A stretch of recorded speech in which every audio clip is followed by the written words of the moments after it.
പറഞ്ഞു light on ചെയ്യാൻ. Light on ചെയ്യാൻ പറഞ്ഞിട്ട് ഇയാളെ പോയിട്ട് ഞാൻ അടിച്ചു. എന്റെ പുറകിലിരിക്കുന്ന ഒരു മനുഷ്യൻ കൈകൊണ്ട് തോണ്ടൽ ആസ് യൂഷ്വൽ. അതും ഓവർനൈറ്റ് ബസ്സാണ്. അപ്പൊ ഈ യാത്ര ഇതിൽ ഏറ്റവും കൂടുതൽ പോയ സ്ഥലങ്ങൾക്ക് ഏറ്റവും ഇഷ്ടപ്പെട്ട സ്ഥലങ്ങൾ? ഇന്ത്യ അടുത്തൊരു 10-15 ഇയേഴ്സിൽ ഇന്ത്യയിലെ ഓപ്പർച്യൂണിറ്റി എന്ന് പറഞ്ഞാല് ഭയങ്കര ഹെവി ആയിരിക്കും. പക്ഷെ ഈജിപ്തിലേക്ക് പോണത് ആദ്യമായിട്ട് നമുക്കൊരു ഗിറ്റാറിന്റെ പാട്ട് കേൾക്കേണ്ട സമയമായി. അടച്ചു റെയിൽ സ്റ്റേഷൻ അടച്ചു, രണ്ട് സൈഡും അടച്ചു. ഞങ്ങൾ ഈ ഒരുമാതിരി മാളത്തിൽ എലി വെട്ട പോലെ കടന്ന് ഓടുക. വയനാട്ടിലായിരിക്കും, കരിയറെ സ്റ്റാർട്ട് ചെയ്തത് യാത്രയായിട്ടാണ്. എത്രാമത്തെ വയസ്സിൽ ഇന്ത്യ വിട്ട് പുറത്തേക്ക് പോണ? എല്ലാരെയും ഒക്കെ നോക്കി ചിരിക്കുകയൊക്കെ ചെയ്ത് ആസ് യൂഷ്വൽ ഒരു 5-6 സ്റ്റോപ്പേ ഉണ്ടായിരുന്നുള്ളൂ. ഇറങ്ങിയപ്പോ പെട്ടി കാണില്ല. ഏട്ടൻ ആക്ച്വലി പണ്ട് ഈ നാടകത്തിലൊക്കെ അഭിനയിക്കുന്ന ആളാണ്.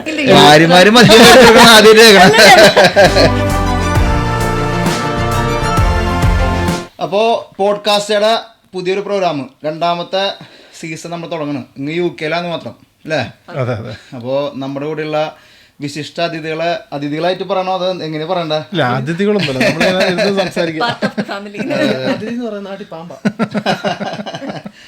അപ്പോൾ UK നിങ്ങൾക്കെല്ലാവർക്കും പരിചിതമുള്ള മുഖങ്ങളായിരിക്കും. കോമഡി വ്ളോഗിങ്ങിലൂടെ ലോകമെമ്പാടും ആൾക്കാരെ ഞെട്ടിച്ച ഒരു ഫാമിലി എടുത്തിരിക്കുന്നത് നമ്മൾ വന്നിരിക്കുന്നത്. അപ്പോൾ ഇന്ന് പോഡ്കാസ്റ്റിക്ക് ഒരു യാത്ര, ഇവരുടെ എല്ലാ തമാശയും ഇവരുടെ വ്ളോഗ് നിങ്ങൾ കണ്ടിട്ടുണ്ടാവും. പക്ഷെ ഇവരുടെ യാത്രാനുഭവങ്ങളെ പറ്റിയിട്ടുണ്ടല്ലോ ലോകം അറിഞ്ഞിട്ടില്ല. എന്താ കറക്റ്റാണ്, ഒരുപാട്. അപ്പോൾ അനുപേട്ടാ, നമുക്ക് അങ്ങനെ പോഡ്കാസ്റ്റ് ചെയ്തിട്ടുള്ള പരിചയമൊന്നുമില്ല. നമ്മൾ UK-കാരായല്ലോ. അപ്പോൾ UK-ലത്തെ വിശേഷങ്ങളും പിന്നെ അനുപേട്ടൻ്റെ നിങ്ങളെ കുറേ യാത്രകളിൽ കുറേ ടെക്നിക്കൽ ആയിട്ടുള്ള കോമഡികളൊക്കെ ഉണ്ടായിരുന്നെന്ന് ഞങ്ങളൊക്കെ കേട്ടു. അപ്പോൾ അതൊന്ന് നമുക്ക് സംസാരിക്കാം. ഒപ്പം തന്നെ ഈ ട്രാവലിസ്റ്റയുടെ പോഡ്കാസ്റ്റ് പ്രോഗ്രാമിനെ പറ്റി നിങ്ങൾക്ക് എന്താ അഭിപ്രായം? അല്ല, അത് നമ്മൾ നേരത്തെ പറയായിരുന്നു, അതായത് ഈ പോഡ്കാസ്റ്റ് എന്ന് പറഞ്ഞാൽ നല്ലൊരു ഐഡിയ ആണ്. കാരണം വെച്ചാൽ നമ്മൾ ഇൻഫോർമലായിട്ട് നമ്മളിങ്ങനെ നമ്മുടെ വിശേഷങ്ങളും കാര്യങ്ങളും നമ്മുടെ അനുഭവങ്ങളൊക്കെ പങ്കെടുക്കുന്നത് നല്ലൊരു കാര്യമാണ്. അപ്പോൾ ഇത് വളർന്ന് പന്തലിച്ച് വലിയൊരു പോഡ്കാസ്റ്റ് മാറട്ടെ എന്നുള്ള എല്ലാ ആശംസകളും. ഓക്കെ, അപ്പോൾ നമുക്ക് യാത്രകളിൽ തുടങ്ങാം. നമ്മുടെ ഈ പോഡ്കാസ്റ്റിന്റെ ഏറ്റവും വലിയ പ്രത്യേകത എന്ന് വെച്ച് കഴിഞ്ഞാൽ യാത്രകൾ ചെയ്തിട്ടുള്ള എക്സ്പീരിയൻസ്. മനുഷ്യന്മാരാകുമ്പോൾ എല്ലാം നേടി, കാശ് നേടും, എല്ലാം നേടും. പക്ഷെ യാത്രകൾ കിട്ടുന്ന അനുഭവങ്ങൾ വളരെ വ്യത്യസ്തങ്ങളായിരിക്കും. അപ്പം നിങ്ങളുടെ അനുഭവങ്ങളൊക്കെയാണ് നമുക്ക് കൂടുതൽ ഷെയർ ചെയ്യേണ്ടത്. നിങ്ങളുടെ യൂട്യൂബ് വിശേഷങ്ങളൊക്കെ നമുക്ക് വഴിയെ പറയാം. അപ്പോൾ നമുക്ക് യാത്രകളിൽ നിന്ന് തുടങ്ങാം. ആര് തുടങ്ങുന്നു മാത്രം നോക്കിയാൽ മതി. നോക്കിയിരിക്കുന്നുണ്ട്. എന്റെ കരിയറെ സ്റ്റാർട്ട് ചെയ്തത് യാത്രയായിട്ടാണ്. അപ്പൊ അതിൽ വലിയൊരു അനുഭവം ഉണ്ട്, അത് പറഞ്ഞു. അപ്പൊ എന്റെ കരിയർ, ഞാൻ MSc കഴിഞ്ഞ ഉടനെ എനിക്ക് ജോലി കിട്ടിയത് ക്ലിനിക്കൽ റിസർച്ചിലാണ് ജോലി കിട്ടി. അപ്പൊ എനിക്കറിയില്ല, എനിക്ക് ഇങ്ങനെ യാത്രയുള്ള ഒരു പ്രൊഫൈലിലാണ് ഞാൻ പോണത്. പോയി നോക്കിയപ്പം ഫുൾ ട്രാവൽ ആയിരുന്നു. അപ്പൊ അത് ഇന്ത്യ മൊത്തം ട്രാവലിംഗ്. അന്നത്തെ കാലത്ത്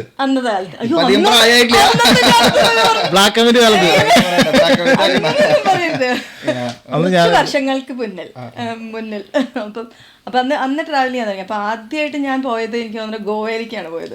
എന്റെ ഓഫീസിൽ നിന്ന് കൊണ്ടുപോയത്. ആദ്യത്തെ യാത്ര ചില്ലാണ്. അപ്പൊ എനിക്ക് അറിയില്ല, ഞാൻ ആദ്യമായിട്ടാണ് ട്രാവൽ ചെയ്യുക, അതായത് ഫ്ലൈറ്റ് കയറുന്നത്. അപ്പൊ അതുവരെ നമ്മളുടെ വണ്ടിയും ട്രെയിനും അങ്ങനത്തെ ഒക്കെ ഉള്ളൂ. അപ്പം അതേത് ഫ്ലൈറ്റ് കയറുമ്പോൾ ഞാൻ വിചാരിച്ചു, ഈശ്വര ഇനിയിപ്പോ ഈ ഫ്ലൈറ്റ് കയറാനുള്ള ഓപ്പർച്യൂണിറ്റി ഇല്ലെങ്കിൽ, അതാണെങ്കിൽ ഗോവ ടു ചെന്നൈ ആണ് വർക്ക് ചെയ്യണത്. അപ്പൊ ആദ്യമായിട്ട് ഫ്ലൈറ്റ് കയറുമ്പോൾ ഞാൻ വിചാരിച്ചു ഇനിയൊരു ഓപ്പർച്യൂണിറ്റി ഇല്ലെങ്കിലോ. അപ്പം ഈ ഫ്ലൈറ്റ് ഒന്ന് എക്സ്പ്ലോർ ചെയ്യണമല്ലോ, ആദ്യമായിട്ട് കയറില്ല. അന്ന് ഏതായിരുന്നു? അന്ന് ജെറ്റ് എയർവേസ്. അപ്പൊ കയറി അങ്ങോട്ട് പോയി, ഗോവയിലേക്ക് പോയപ്പോ എന്റെ കൊളീഗ്സ് ഒക്കെ ഉള്ളതുകൊണ്ട് കുറച്ച് മാന്യമായിട്ടൊക്കെ ഇരുന്നു. അങ്ങനെ അവരുടെ കൂടെ കുറച്ചൊക്കെ സോഫിസ്റ്റിക്കേറ്റഡ് ആയിരുന്നു. അത് കഴിഞ്ഞ് നെക്സ്റ്റ് തിരിച്ചു വരുമ്പോ ഞാൻ വെച്ചു, ഇത് തിരിച്ചു വന്നു കഴിഞ്ഞാൽ പിന്നെ ഒരു ഓപ്പർച്യൂണിറ്റി ഉണ്ടാവും അറിയാം. ഫ്ലൈറ്റിനെ പറ്റി പറയുമ്പോൾ ബാക്ക്ഗ്രൗണ്ട് ഫ്ലൈറ്റ് പോകുന്നുണ്ട്. അപ്പൊ ഞാന് പതുക്കെ ടോയ്ലറ്റിൽ പോകുന്നും വേണ്ട, പക്ഷെ ടോയ്ലറ്റിൽ എണീറ്റിട്ട്, അതാണെങ്കിൽ നല്ല മെയിൽ ക്രൂ ആണ്, നല്ല ചുള്ളനായിട്ടുള്ള 2 പയ്യന്മാരായിരുന്നു.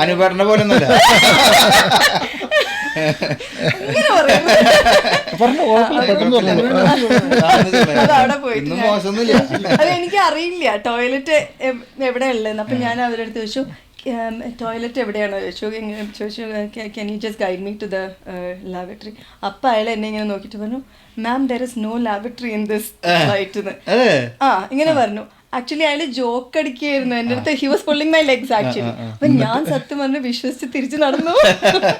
അതായിരുന്നു ആദ്യത്തെ. അതിലേറെ വലിയൊരു അനുഭവം. അതായത് മൃദുലേനെ പരിചയപ്പെട്ടിട്ട് ഞങ്ങൾ ചെന്നൈയിലാണ് ആദ്യമായിട്ട് കാണുന്നത് കേട്ടോ. അപ്പോൾ ഞങ്ങൾ ഫ്രണ്ട് വഴിയാണ് പരിചയപ്പെട്ടത്. അപ്പോൾ ഞങ്ങൾ ആദ്യമായിട്ട് കാണുന്നുള്ളൂ. അപ്പം മെസ്സേജൊക്കെ ഇങ്ങനെ ചെയ്യുന്നുള്ളൂ. ആ സമയത്ത് ഒരു ദിവസം രാവിലെ എനിക്കൊരു മെസ്സേജ് വന്നു, I am going to Wayanad, so see you after couple of days. അപ്പോൾ ഞാൻ വിളിച്ചു, അത് വയനാടിൻ്റെ സ്പെല്ലിങ്ങിലൊന്നും പ്രശ്നം കേട്ടോ. അപ്പോൾ ഞാനിങ്ങനെ കുറേ നോക്കി, അപ്പോൾ തിരിച്ച് വിളിച്ചിട്ട് കിട്ടണമൊന്നുമില്ല. പോയി. അപ്പോൾ പിന്നെയാണ് ഞാൻ അറിയണത് വയനാട്ടിലല്ല പോയത്, വിയന്നയ്ക്കാണ് പോയത്.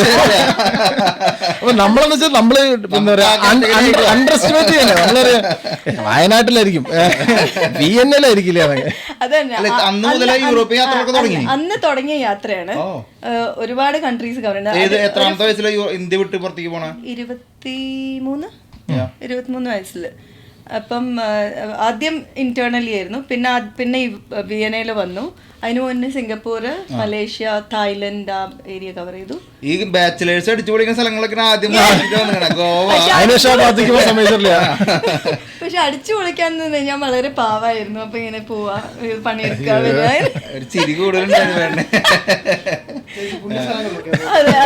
അതെ അവിടെ പോയി കഴിഞ്ഞിട്ടുണ്ടെങ്കിൽ ഞാൻ എല്ലാം പള്ളികള് അങ്ങനത്തെ സ്ഥലത്താണ്. യൂറോപ്യൻ യാത്രക്ക് ശരിക്കും വർക്കായിട്ട് ബന്ധപ്പെട്ടിട്ട് വരണതായിരിക്കില്ല, വിയന്നയിലേക്ക് വർക്കായിട്ടാണ് വന്നത്. ഞാൻ ആദ്യമായിട്ട് പുറത്തേക്ക് നമ്മള് വന്നത് ഞങ്ങൾ കല്യാണം കഴിഞ്ഞ ഉടനെ. അതെന്ന് വെച്ചാല് എന്റെ ജോലിയില് ഞാൻ അന്നൊരു പിന്നെ ഏറ്റവും ഹയസ്റ്റ് നമ്പർ ഓഫ് സെയിൽസില് ഞാൻ ഒരു കോമ്പറ്റീഷൻ വിൻ ചെയ്തു. അപ്പൊ ജസ്റ്റ് ഞങ്ങൾ കല്യാണം കഴിച്ചിട്ടുള്ളൂ. അത് ഭയങ്കര ഭാഗ്യമായി. അപ്പൊ ഞങ്ങൾ ഫസ്റ്റ് ഞങ്ങൾ ഈജിപ്തിലേക്ക്, അതെ എന്തായിക്കോട്ടെ. അപ്പൊ ഫസ്റ്റ് ട്രിപ്പ് ഞങ്ങളുടെ പിന്നെ ഈജിപ്തിലേക്ക്. അപ്പൊ അത് കല്യാണം കഴിഞ്ഞ ഉടനെ. അപ്പൊ അച്ഛനാണെങ്കിൽ ആ സമയത്ത് ചെന്നൈ ഇമിഗ്രേഷനിൽ വർക്ക് ചെയ്യുകയും ചെയ്യാം. അപ്പൊ അതും അവര് എന്നിട്ട് അപ്ഗ്രേഡ് ഒക്കെ ചെയ്ത് ഞങ്ങൾ ഫസ്റ്റ് ക്ലാസ്സിലൊക്കെയാണ് ആദ്യമായിട്ട്, ഫസ്റ്റ് ക്ലാസ്സിൽ സോറി ബിസിനസ് ക്ലാസ് ഈജിപ്തിലേക്ക് പോണത് ആദ്യമായിട്ട്. അതാണ് എല്ലാരും ചോദിച്ചാ, അവിടെയാണോ നിങ്ങൾ?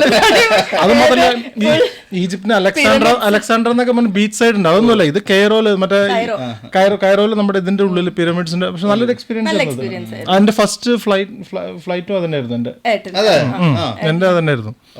25 years. അപ്പൊ അത് കഴിഞ്ഞിട്ട് നിങ്ങൾ യു കെയിലേക്ക് വരാനായിട്ടുള്ള ഇൻസ്പിറേഷൻ ഈ യാത്രകളിൽ ഇവിടേക്ക് സെലക്ഷൻ വന്നാണോ?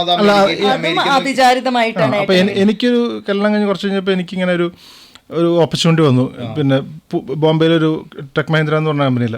അപ്പോൾ അവരുടെ മെയിൻ കസ്റ്റമറാണ് ഈ ബ്രിട്ടീഷ് ടെലികോം എന്ന് പറഞ്ഞാൽ. അപ്പോൾ ഒരു 2 മാസത്തേക്ക് ഇന്റർവ്യൂവിൽ ചോദിക്കുന്ന ക്വസ്റ്റൻ ഇതായിരുന്നു, പാസ്പോർട്ട് ഉണ്ടോ? അപ്പോൾ ഇവരെന്താ പാസ്പോർട്ട് ഉണ്ടോ എന്ന് ചോദിക്കുന്നത്. പാസ്പോർട്ട് ഉണ്ട്. ജോയിൻ ചെയ്തു. അത് ഞങ്ങളൊരു ചെന്നൈയിലാണ്, മൃദുല ജസ്റ്റ് കാരിങ് ആണ് അല്ലേ. അപ്പം അവർ പറഞ്ഞില്ല, നിങ്ങൾ പിന്നെ പെട്ടെന്ന് ജോയിൻ ചെയ്ത ഉടനെ തന്നെ, പുനെ ചെന്ന ഉടനെ തന്നെ നിങ്ങൾ വിസ അപ്ലൈ ചെയ്യാൻ തുടങ്ങും.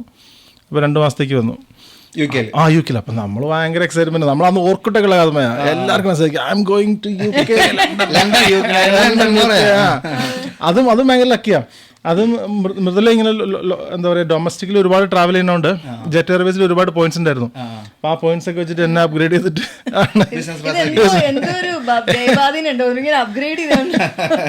അങ്ങനെയാണ് ആദ്യമായിട്ട് യു കെയിൽ വന്നത്. അപ്പൊ അത് പക്ഷെ ഞാൻ 2 മാസത്തേക്ക് വരികയാണ്. 2 മാസം അപ്പോഴത്തേക്ക് അനന്യ ഉണ്ടാവാൻ പോവാണ്. അപ്പൊ ഞങ്ങൾ പറഞ്ഞു ഞാൻ തിരിച്ചു വരാണെന്നൊക്കെ പറഞ്ഞു. പെട്ടെന്ന് തിരിച്ചു വന്നു. 2 കുട്ടികൾ, മൂത്തത് പെൺകുട്ടി. അപ്പൊ തിരിച്ചു വന്നു. പിന്നെ 2 മാസം കഴിഞ്ഞ് തിരിച്ചു വന്നു. പക്ഷെ അത് കഴിഞ്ഞ് പിന്നെ അവർ പറഞ്ഞു ഇല്ല, നിങ്ങൾ പെട്ടെന്ന് തിരിച്ചു വരണം എന്നൊക്കെ പറഞ്ഞു. പിന്നെ ഞങ്ങൾ കാർഡിഫിലേക്ക് ആഫ്രിക്കൻ യാത്രയ്ക്ക് ശേഷം ഗ്രീൻ ബുക്ക് പ്രോഗ്രാമിന്റെ അടുത്ത യാത്ര യൂറോപ്പിലേക്കാണ്. France, Luxembourg, Germany, Austria, Switzerland, Liechtenstein, Italy എന്ന യൂറോപ്പിലെ 7 മാസ്മരിക രാജ്യങ്ങളിലൂടെയുള്ള യാത്രയാണ്. ഗ്രീൻ ബുക്ക് പ്രോഗ്രാമിന്റെ യാത്ര ആയതുകൊണ്ട് തന്നെ 7 പേരിന് മേലെയുള്ള ഒരു ഗ്രൂപ്പ് നമ്മൾ ഈ യാത്രയിൽ ഉൾപ്പെടുത്തുന്നില്ല. ട്രാവലിസ്റ്റയുടെ ഗ്രീൻ ബുക്ക് പ്രോഗ്രാമിന്റെ യൂറോപ്യൻ സീരീസിലേക്ക് വരാൻ താല്പര്യമുള്ള ആൾക്കാർക്ക് താഴെ കാണുന്ന നമ്പറിൽ ബന്ധപ്പെടാം. അപ്പൊ അനുവേട്ടാ, നിങ്ങൾ ഇത്രയും നാളെ യാത്ര ചെയ്തു. സാധാരണ ഒരു UK മലയാളി യാത്ര ചെയ്യണേക്കാളും കൂടുതൽ നമ്മൾ അങ്ങനെ ഒരു പേരെടുത്ത് പറയണമെന്നല്ല. അപ്പോൾ ഈ യാത്ര ചെയ്തതിൽ ഏറ്റവും കൂടുതൽ യാത്ര ചെയ്ത് ഇഷ്ടപ്പെട്ട രാജ്യങ്ങളോ അല്ലെങ്കിൽ ഇൻസിഡന്റുകളോ അല്ലെങ്കിൽ ഏതാണ് നിങ്ങൾക്ക് ഏറ്റവും ഇഷ്ടപ്പെട്ടൊരു പോയ സ്ഥലങ്ങൾക്ക് ഏറ്റവും ഇഷ്ടപ്പെട്ട സ്ഥലങ്ങൾ? പറഞ്ഞു. നമുക്ക് ഒരുമിച്ച് പോയതും ഇഷ്ടമുള്ളതുണ്ട്, ഒറ്റയ്ക്ക് പോയതും ഇഷ്ടമുള്ളുണ്ട്. എനിക്ക് ഏറ്റവും കൂടുതൽ ഞങ്ങൾ ഒറ്റയ്ക്ക് പോയാലും എനിക്ക് ഏറ്റവും ഇഷ്ടപ്പെട്ട ഫിൻലാൻഡിൽ പോയതാണ് എനിക്ക് ഏറ്റവും ഇഷ്ടപ്പെട്ടത്. അതും പ്രത്യേകിച്ച് ഞാൻ പോയത് വിന്റർ ടൈമിലായിരുന്നു. പ്രത്യേകിച്ച് അവിടുത്തെ ഒരു കൾച്ചറും ഫുഡും എല്ലാം ഭയങ്കര, ആൾക്കാരാണെങ്കിലും ഭയങ്കര ഹാപ്പി ആയിട്ടുള്ള വെൽക്കമിങ് ആയിട്ടുള്ള. പിന്നെ തിരിച്ചു കടിക്കാത്ത എന്തിനും കഴിക്കണമുണ്ട്. എല്ലാം കഴിക്കും. യാത്രകള് ഫുഡ് ട്രൈ ചെയ്യാറുണ്ട്. ഫുഡ് എല്ലാം, അപ്പൊ എല്ലാ സാധനങ്ങളും ട്രൈ ചെയ്യും. അപ്പൊ അതുകൊണ്ട് ഭയങ്കര എക്സ്പീരിയൻസ് ആയിരുന്നു അത്. പ്രത്യേകിച്ച് ചേച്ചിക്കായാലും യാത്രകളിൽ സാധാരണ ഒരു ലേഡി ഇത്രയധികം നമ്മളിപ്പോ നിങ്ങളെ പറ്റി പഠിച്ചപ്പോ കൂടുതലും രണ്ടുപേര് രണ്ട് വഴിക്ക് പോണ ആൾക്കാരാ. ചേട്ടൻ ചേട്ടന്റെ വഴിക്ക് പോണു, ചേച്ചി ചേച്ചിയുടെ വഴിക്ക് സമാധാനം അല്ല, പക്ഷെ അതൊരു വളരെ ഇമ്പോർട്ടന്റ് ആയിട്ടുള്ള കാര്യട്ടോ. നമുക്ക് ഇപ്പൊ ഞാൻ കുറെ വീട്ടില് ആസ് എ വുമൺ ഞാൻ ഒരുപാട് കാര്യങ്ങൾ ചെയ്യും. ഏട്ടൻ ചെയ്യണേക്കാട്ടിലും കാര്യങ്ങൾ ഞാൻ ചെയ്യും എന്നാണ് എന്റെ വാദം. അതെ, പക്ഷെ ഈ ഒരു ബ്രേക്ക് വർക്കിനാണെങ്കിലും വർക്ക് ചെയ്യണം പോയിട്ട് വെറുതെ ഒരു ലെഷറിനല്ല പോകണം. അത് 1 വീക്ക് അല്ലെങ്കിൽ ഒരു 4 days ആയിരിക്കും എൻ്റെ കേസിൽ. എല്ലാ മന്തും ഞാൻ ഈ 1 വീക്ക് അതെനിക്കൊരു ശരിക്കും ഒരു നല്ലൊരു റിജുവനേഷൻ ആണ്. ആ സമയത്ത് ഏട്ടൻ കംപ്ലീറ്റ്ലി നോക്കും. ഒരു കാര്യം എൻ്റെ അടുത്ത് അതെന്താ അങ്ങനെ ചെയ്യാറില്ല. ഡിപ്പെൻഡ് ചെയ്യേണ്ട ആവശ്യമില്ല എന്നെ. Hill take care of it. അതുകൊണ്ട് എന്താ വെച്ചാൽ എനിക്ക് തിരിച്ചു വരുമ്പം ഞാൻ കുറച്ചും കൂടി ഇതാണ്. അപ്പൊ പിന്നെ തിരിച്ചു വന്നിട്ട് എൻ്റെ ബാക്ക് ടു നോർമൽ റൂട്ടീനിലേക്ക് പോകാൻ എനിക്ക് കുഴപ്പമില്ല. അപ്പൊ എനിക്ക് തോന്നുന്നത് യാത്ര എപ്പോഴും ഒരു നല്ല കാര്യമാണ്. നമ്മളൊന്ന് റിഫ്രഷ് ആയിട്ട് വരും. അപ്പൊ എനിക്ക് ഒറ്റയ്ക്ക് ട്രാവൽ ചെയ്യാൻ ഭയങ്കര ഇഷ്ടമുള്ള ഒരാളാണ്. അതുകൊണ്ട് ഒറ്റയ്ക്ക് ഇതേപോലെ കുറെ വീഡിയോസ് ഒക്കെ എടുത്തു വെച്ചിട്ടുണ്ട്. ഒന്നും എനിക്ക് തോന്നുന്നു എല്ലാവരും കൂടെ പോയതിൽ എനിക്ക് ഏറ്റവും ഇഷ്ടപ്പെട്ട സ്ഥലം ആംസ്റ്റർഡാം ആണ്. പക്ഷെ എനിക്ക് തോന്നുന്നു കുട്ടികൾ ഏറ്റവും കൂടെ എൻജോയ് ചെയ്തുള്ളത് ക്രൂസ് ഹോളിഡേസിന്റെ പോയതാണ്. ശരിക്കും ആ കുട്ടികൾ പുറത്ത് പോകുമ്പോഴാണ് കൂടുതൽ പഠിക്കുന്നത്. സ്കൂളിൽ പഠിക്കുന്നതിനേക്കാളും കൂടുതൽ എക്സ്പീരിയൻസ്. അത് വലിയൊരു ഫാക്ടർ. അതായത് ഇപ്പൊ ഇവിടെ സ്കൂൾ ഹോളിഡേസിന്റെ സമയത്തല്ലാതെ കുട്ടികളെ സ്കൂളിൽ നിന്ന് കൊണ്ടുപോകാൻ പാടില്ല. പക്ഷേ പല പാരന്റ്സും പറയണത് വെച്ചാൽ അവർ ഏറ്റവും കൂടുതൽ പഠിക്കുന്നത് ഇൻഡിപെൻഡന്റ് ആയിട്ട് കാര്യങ്ങൾ പഠിക്കുന്നത് ഇങ്ങനെ ട്രാവൽ ചെയ്യുമ്പോഴാണ്. ഞാൻ ഈ കഴിഞ്ഞ അന്റാർട്ടിക്കിന് യാത്രയ്ക്ക് പോയപ്പോൾ ഒരു ഫാമിലി ഉണ്ടായിരുന്നു ഞങ്ങളുടെ കൂടെ. കുറെ ഫാമിലി ഉണ്ട്. ഒരു ചേട്ടനും ചേച്ചിയും 2 മക്കളും. ആ 2 മക്കളെ ഒരു വർഷത്തേക്ക് ലീവ് എടുത്തിരിക്കുക. അപ്പനും അമ്മയും ഈ 2 കുട്ടികൾ ലോകം മൊത്തം കറങ്ങണം. അപ്പോ ഭയങ്കര എനിക്ക് ഇവര് കണ്ടപ്പോൾ ഭയങ്കര ഇതായി. അപ്പൊ ഞാൻ അന്ന് ഇവരെ ഒരു ഇന്റർവ്യൂ ഒക്കെ ചേർന്ന് അന്ന് അന്റാർട്ടിക്ക് പോയാൽ അതിന്റെ ഒരു സമയപരിധി ഉണ്ടായിരുന്നു. അത് കഴിഞ്ഞിട്ടുണ്ടാ ഞാൻ പെറുവില് ഒരു 7 മാസത്തിന് ശേഷം 8 മാസത്തിന് ശേഷം പെറുവിൽ കുസ്കോ മാച്ചു പിച്ച് പോകാനായിട്ട് കുസ്കോ എന്ന് പറഞ്ഞ സിറ്റിയിലേക്ക് പോയി. അപ്പൊ നമ്മുടെ വീഡിയോയിൽ കാണിക്കുന്നുണ്ട്. ആ വീഡിയോയിൽ ഇവർ എന്റെ നേരെ മുമ്പിൽ നിൽക്കുക. ഈ കുട്ടി കണ്ടണം. അപ്പൊ ഞാൻ ഇവിടെ കണ്ടിട്ടുള്ള 2 പേരും നോക്കി. പക്ഷെ നോക്കുമ്പോ അവര് അതിന്റെ വേൾഡ് ട്രാവലിന്റെ ഭാഗമായിട്ട് ഇങ്ങനെ ട്രാവൽ ചെയ്തുകൊണ്ട് റൊമേനിയ അല്ല അത് ഭയങ്കര ആക്സിഡന്റ് അതായിട്ടാ. റൊമേനിയക്കാരാണ് അവര് 4 പേര്. ആ വീഡിയോയിൽ പറയുന്നത് റൊമേനിയൻ ഫാമിലിയാണ് അവര്. ജോബിൻ ചേട്ടന്റെ കുറെ കാര്യങ്ങൾ ഇവിടെ പറഞ്ഞ് പഠിപ്പിക്കാണ്ട് യാത്രകളെ പറ്റിട്ട് എന്നിട്ട് പറയാ. എനിക്ക് യാത്രകളെ അങ്ങനെ വലിയ ഇഷ്ടമൊന്നുമില്ല ആളല്ലോ. ഞാൻ ആദ്യം നാട്ടിൽ നിന്ന് വെളിയിൽ പോകുന്ന ആദ്യം ബാംഗ്ലൂർക്ക്. അന്ന് എന്റെ 16 വയസ്സുണ്ട്. പഠിക്കാൻ പോകുന്ന എന്നെ അങ്ങോട്ട് കൊണ്ടുവിട്ട് പിറ്റേ ആഴ്ച കൊണ്ട് ഞാൻ തിരിച്ചു വന്നിരിക്കുന്നു. സാധാരണ എല്ലാവരും എന്റെ കൂടെയുള്ളവരെല്ലാം അങ്ങോട്ട് പോയി അടിച്ചു വിളിച്ചങ്ങ് പോകത്തേ ഉള്ളൂ. പക്ഷെ എനിക്ക് വീട്ടിൽ തിരിച്ചു വരണം എന്നുള്ളൊരു ആഗ്രഹമായിരുന്നു. പക്ഷേ അങ്ങനെ അവിടുന്ന് ഞാൻ നാട്ടിൽ വർക്ക് ചെയ്തുകൊണ്ടിരിക്കുന്ന സമയത്താണ് UK വരാൻ തോന്നുന്നത്. അപ്പൊ ഇങ്ങോട്ട് പഠിക്കാൻ വരുക 2010. അപ്പം അതും ഇതുപോലെ ജെറ്റ് എയർവേസിന്. അതോടെ സാധനം പൊട്ടിപ്പോയി. ആദ്യത്തെ ഫ്ലൈറ്റ് UK-ലേക്കാണോ? ആദ്യത്തെ ഫ്ലൈറ്റ് UK-ലേക്കാ. അവിടെ പഠിക്കാൻ വന്നു. പക്ഷെ ഇവിടെ വന്നപ്പം പിന്നെ ആ പ്രശ്നമൊന്നുമില്ല. എനിക്ക് ഭയങ്കര ഹോം സിക്നെസ് ഉള്ള ആളായിരുന്നു. ഇപ്പോഴും ഹോം സിക്നെസ് ഉണ്ടാ? നാട്ടിലെ പോറില്ല. ഈ അടുത്ത് ചേച്ചിന്റെ അനിയന്റെ കല്യാണത്തിന് എല്ലാവരും കൂടിയില്ല. അതിന്റെ ഒരുപാട് ആ വീഡിയോസ് ഒക്കെ വീട്ടിൽ തറവാട്ടും പഴയ തറവാട് അതൊരു എത്ര കൊല്ലം നല്ല പഴക്കമുള്ള വീടാവൂല. ഒരുപാട് പഴക്കമുള്ളതാ. അച്ഛനൊക്കെ ജനിച്ച് അതിന് മുമ്പുള്ളതാണ്. ഒരു ഭയങ്കര അതിനകത്ത് രസം എന്താ വെച്ചാൽ ഞങ്ങൾ നാട്ടിൽ ചെന്ന് ഭയങ്കര ചൂടാ. ഇവിടെ അവിടെ ചെന്നപ്പോ എന്തോ ഒരു തണുപ്പായിരുന്നു. ആ വീട്ടിനകത്ത് തണുപ്പാണ്. എന്താ വെച്ചാൽ ഈ മറ്റേ ഇതൊക്കെ മരത്തോണ്ടുള്ളത്. പക്ഷെ ഞങ്ങൾ സർപ്രൈസ് ആയിട്ടാ പോയത് കേട്ടോ. ചേച്ചിയോട് പറഞ്ഞു വീഡിയോ എടുക്കാൻ. ചേച്ചി നേരെ അടിയിൽ ഫുൾ കമന്റ് സർപ്രൈസ് അതുപോലെ ചേച്ചിയുടെ അമ്മയാണ് നല്ല ഇടിവെട്ടായിട്ട് സർപ്രൈസ്. അമ്മയാണ് എല്ലാവർക്കും ഇഷ്ടം. അതാണ് വേറെ കാര്യം. ഈ UK-യിൽ കുറെ കാറും സംഭവങ്ങളൊക്കെ ഉണ്ടെങ്കിൽ യാത്രകൾ പോലും എങ്ങനെയാ പുറത്തേക്ക് യാത്രകൾ പോകാറുണ്ടോ? അടിപൊളിയാ. UK ഇറങ്ങാൻ നല്ല രസമാണ്. ഞങ്ങൾ ഒരുപാട് UK-യിൽ അകത്ത് ഒരുപാട് പണ്ട് ട്രാവൽ ചെയ്യായിരുന്നു കേട്ടോ. പക്ഷേ UK-യിൽ ഞങ്ങൾ പ്രത്യേകിച്ചും സ്കോട്ട്ലാൻഡിലൊക്കെ ഒരുപാട് ഐൽസ് ഒക്കെ ഉണ്ടല്ലോ, ഒരുപാട് ട്രാവൽ. പക്ഷെ അതൊക്കെ ഇപ്പം റീസെന്റ് നമ്മൾ കൂടുതൽ ഇപ്പം യൂറോപ്പിലേക്കായി ഈ കുറച്ചും കൂടി എനിക്ക് തോന്നുന്നു കുട്ടികളുടെ കൂടെയുള്ള യാത്ര എനിക്ക് പേഴ്സണലി കുറച്ചും കൂടി എന്താ വെച്ചിട്ടുണ്ടെങ്കിൽ അവർക്കും കൂടിയിട്ട് അവർക്കും ഓരോ കൺട്രീനെ പറ്റി അതാണ് ഏറ്റവും. ഓരോ കൺട്രിയിൽ പോകുമ്പോൾ ആ കൺട്രീന്റെ എവിടെയാണ് ആ കൺട്രി, യൂറോപ്പിൽ ഏത് ഭാഗത്താണ്, അതിന്റെ ക്യാപിറ്റൽ എന്താണ്, അവിടുത്തെ എത്രയാ പോപ്പുലേഷൻ, അവിടെ എന്താണ് ഫുഡ്, അതൊക്കെ ഒന്ന് വെറുതെ അപ്പൊ കുട്ടികളുടെ കൂടെ എനിക്ക് തോന്നുന്നു എനിക്ക് ഇഷ്ടമായത് ഒരു ക്രൂസിന് പോയി ഞങ്ങള് കഴിഞ്ഞ കൊല്ലം. ബാർസലോണന്ന് France, Marseille to Savona to back to ഇത് ബാഴ്സലോണ. ഞങ്ങൾ ഇവിടുന്ന് ഫ്ലൈ ചെയ്തു ബാഴ്സലോണയ്ക്ക്, പിന്നെ അവിടുന്ന് ക്രൂസ്. നിങ്ങൾ ഇങ്ങനെ മാറി മാറി രാജ്യങ്ങൾ കണ്ടുകൊണ്ടിരിക്കണം. യൂറോപ്പിൽ നിന്ന് അമേരിക്ക യാത്ര ഈ അടുത്ത് ഞാൻ ചെയ്തിട്ടുണ്ട് അമേരിക്കയിലേക്ക്. അതും വർക്കാണ്. പക്ഷെ ആസ് എ ഫാമിലി ഞങ്ങൾക്ക് ശരിക്കും പോകണമെന്നുണ്ട്. എനിക്ക് കുറെ കസിൻസ് ഉണ്ട്. അപ്പൊ എല്ലാവരുടെ അടുത്തും പോയി അവിടെ ഒന്ന് കണ്ട് വരണമെന്ന്. എല്ലാവരും പരമാവധി പോവാ കാണാൻ വരാ.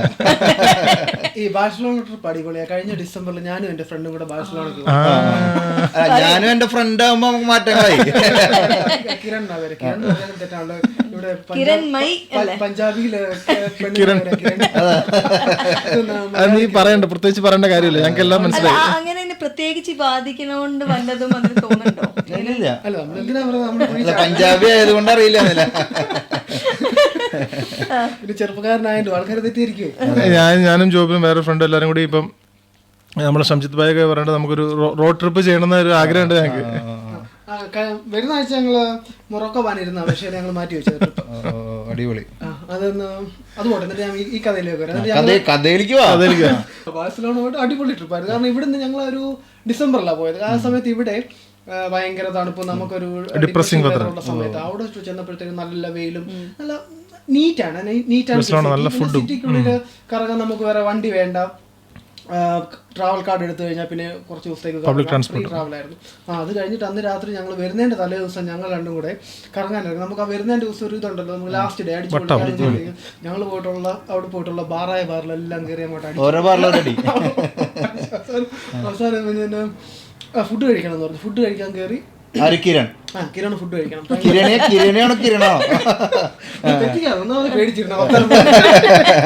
ഇതെല്ലാം കൂടെ മാറിപ്പോരും. അങ്ങോട്ടും ഇങ്ങോട്ടും അക്ഷരം മാറിപ്പോയി കഴിഞ്ഞാൽ ഡാഡി തെറ്റി. എന്നിട്ട് ഫുഡെല്ലാം കഴിച്ചു കഴിഞ്ഞിട്ട് ഞങ്ങൾ തിരിച്ചു വരാൻ വേണ്ടിയിട്ട് അവിടുത്തെ റെയിൽ സ്റ്റേഷനിൽ കയറി. രാത്രി ഒരു സമയം കഴിഞ്ഞാൽ 11-12 മണി എങ്ങാണ്ട് കഴിഞ്ഞു. പിന്നെ ഇതെല്ലാം ക്ലോസ് ചെയ്യുമല്ലോ. ഞങ്ങൾ റെയിൽ സ്റ്റേഷനകത്ത് കയറി കഴിഞ്ഞു. ട്രെയിൻ വരാൻ വേണ്ടി വെയിറ്റ് ചെയ്യും. അപ്പൊ ഒന്നും കാണിക്കുക, അവിടുത്തെ എഴുതി കാണിക്കുന്നുണ്ടോ ഒന്നും മനസ്സിലായില്ലല്ലോ, കാരണം കണ്ണിങ്ങനെ പോയിക്കൊണ്ടിരിക്കുക. എന്നിട്ട് കുറച്ച് കഴിഞ്ഞപ്പോഴത്തേനും നോക്കിയപ്പോഴത്തേനും എന്തോ ആൾക്കാരെല്ലാം തിരിച്ചു പോകുന്നു. ഞങ്ങൾ അതിനകത്ത് ട്രെയിൻ വെയിറ്റ് ചെയ്തുകൊണ്ടിരിക്കുക. കുറച്ച് കഴിഞ്ഞപ്പോഴത്തേനും ഇത് ആരണ്ട് അടച്ചു, റെയിൽ സ്റ്റേഷൻ അടച്ചു. 2 സൈഡും അടച്ചു. ഞങ്ങൾ ഈ ഒരുമാതിരി മാളത്തിൽ എലി വെട്ട പോലെ അതിനകത്ത് കിടന്ന് ഓടുക. എന്നിട്ട് തുറക്കാൻ പറ്റുന്നില്ല. പിറ്റേ ദിവസം രാവിലെ ഫ്ലൈറ്റ് അല്ലേ, തിരിച്ചു കയറി വരണ്ടേ. എന്നിട്ട് അതിനകത്തൂടെ കിടന്ന് ഞങ്ങൾ അങ്ങോട്ട് വട്ട ഓടുന്നു. അവൻ എങ്ങാണ്ടൊക്കെ ഞെക്കി കഴിഞ്ഞു. കുറെ ഒരു 1/2-3/4 മണിക്കൂർ ഞങ്ങൾ അതിനകത്ത് ലോക്കായി പോയി. എന്നിട്ട് അല്ലെങ്കിൽ മനോരമ ന്യൂസ് മലയാളി യുവാക്കൾ അവിടുത്തെ CCTV-ക്കകത്ത് കാണാതിരിക്കുമല്ലോ. നമ്മളൊരു 10 ആദ്യം നമുക്ക് വലിയ പ്രശ്നം വരും. നമ്മൾ ഇവിടെ ഒന്നും അങ്ങനെ ഒരു പ്രശ്നമില്ലല്ലോ, ഇത് ലോക്ക് ചെയ്യത്തില്ലല്ലോ. ഇത് 2 സൈഡും എക്സിറ്റ് അടച്ചിട്ടിരിക്കും. നമുക്ക് ഇറങ്ങിപ്പോകാൻ പറ്റുന്നില്ല. ഞങ്ങൾ അതിനകത്തൂടെ കിടന്ന് വട്ടം കൂടുക. ഒരു 10 മിനിറ്റ് നമുക്ക് ഓക്കെ, നമ്മൾ ഇപ്പൊ തുറക്കും. പിന്നെ ഒരു 20 മിനിറ്റ് കുറച്ചുകൂടെ കഴിയുമ്പോൾ നമുക്ക് ടെൻഷൻ ആവും. അവൻ എങ്ങനെയൊക്കെ എവിടെയൊക്കെയോ എങ്ങോട്ടൊക്കെ പിടിച്ചേക്ക് അവസാനം തുറന്നു വന്നു. പിന്നെ പുറത്തിറങ്ങിയിട്ട് ടാക്സി വിളിച്ചപ്പോൾ ഒരു പാകിസ്ഥാൻകാരൻ പയ്യൻ. പിന്നെ അവൻ കൊണ്ടുവിട്ടു. നിങ്ങൾക്കും ഈ പറഞ്ഞ പോലെ യാത്രകൾ ഇങ്ങനെ മറക്കാൻ പറ്റാത്ത അനുഭവങ്ങൾ എവിടെയെങ്കിലും ഏതെങ്കിലും യാത്രകളിൽ ലോക്കായിട്ടോ അല്ലെങ്കിൽ? ലോക്കല്ല, എനിക്കൊരു പേഴ്സണൽ ഇത് വർക്ക് ട്രിപ്പിൽ പോയപ്പം ഒരു അനുഭവം ഉണ്ടായിരുന്നു. ഞാൻ ഇതേപോലെ ഫ്രാൻസിലെ ടൊലോ എന്ന് പറഞ്ഞ ഒരു സ്ഥലത്തേക്ക് പോകാൻ, സൗത്ത് ഫ്രാൻസ്. അപ്പം ഞാൻ നീസിലേക്ക് ഫ്ലൈ ചെയ്തിട്ട് അവിടുന്ന് ട്രെയിൻ എടുക്കുക ചെയ്തത്, എന്തോ കണക്ഷൻ ഇല്ലാത്തതുകൊണ്ട്. അപ്പം അങ്ങനെ എടുത്ത് പോയി നീസിലെത്തി. ഞാൻ ട്രെയിനൊക്കെ പിടിച്ച്, സാധാരണ നമ്മൾ ട്രെയിനിൽ പെട്ടി വെക്കുമല്ലോ, സോ അങ്ങനെ വെച്ച് അവരുടെ ബാക്ക് പാക്കിലെ ലാപ്ടോപ്പും പേഴ്സും ഒക്കെ ഉണ്ടായിരുന്നു. അത് എടുത്ത് ഇരുന്നു, എല്ലാവരെയൊക്കെ നോക്കി ചിരിക്കുകയൊക്കെ ചെയ്ത് ആസ് യൂഷ്വൽ. ഒരു 5-6 സ്റ്റോപ്പേ ഉണ്ടായിരുന്നുള്ളൂ. അങ്ങനെ ഇറങ്ങിയപ്പോൾ പെട്ടി കാണില്ല. പെട്ടി പോയി. അതിന് ജസ്റ്റ് മുന്നത്തെ ആഴ്ച ഞാൻ US പോയിട്ട് യുഎസിൽ നല്ല ക്ലോത്ത്സ് റീസണബിൾ ആയിട്ട് കിട്ടുമല്ലോ, നല്ല ബ്രാൻഡഡ്. അപ്പൊ US പോയതല്ലേ, ഇനിയിപ്പോ ഇതേപോലെ US ഇനി പോകാൻ പറ്റുമോ ഇല്ലയോ എന്ന് അറിയില്ലല്ലോ. അപ്പൊ ഇതേപോലെ കുറെ ഡ്രസ്സൊക്കെ മേടിച്ചിട്ട് വന്നു. അപ്പൊ ഞാൻ ഇത് ആദ്യമായിട്ട് എടുത്തതാണ്. ഇത് ഈ ഓഡിറ്റിന് പോകുമ്പം ഞാൻ എന്നാൽ ശരി 3 പേർ ഡ്രസ്സ് പുതിയ തന്നെ വെക്കാന്ന് വെച്ച് പുതിയ ഷൂസും ഒക്കെ എല്ലാം പോയി.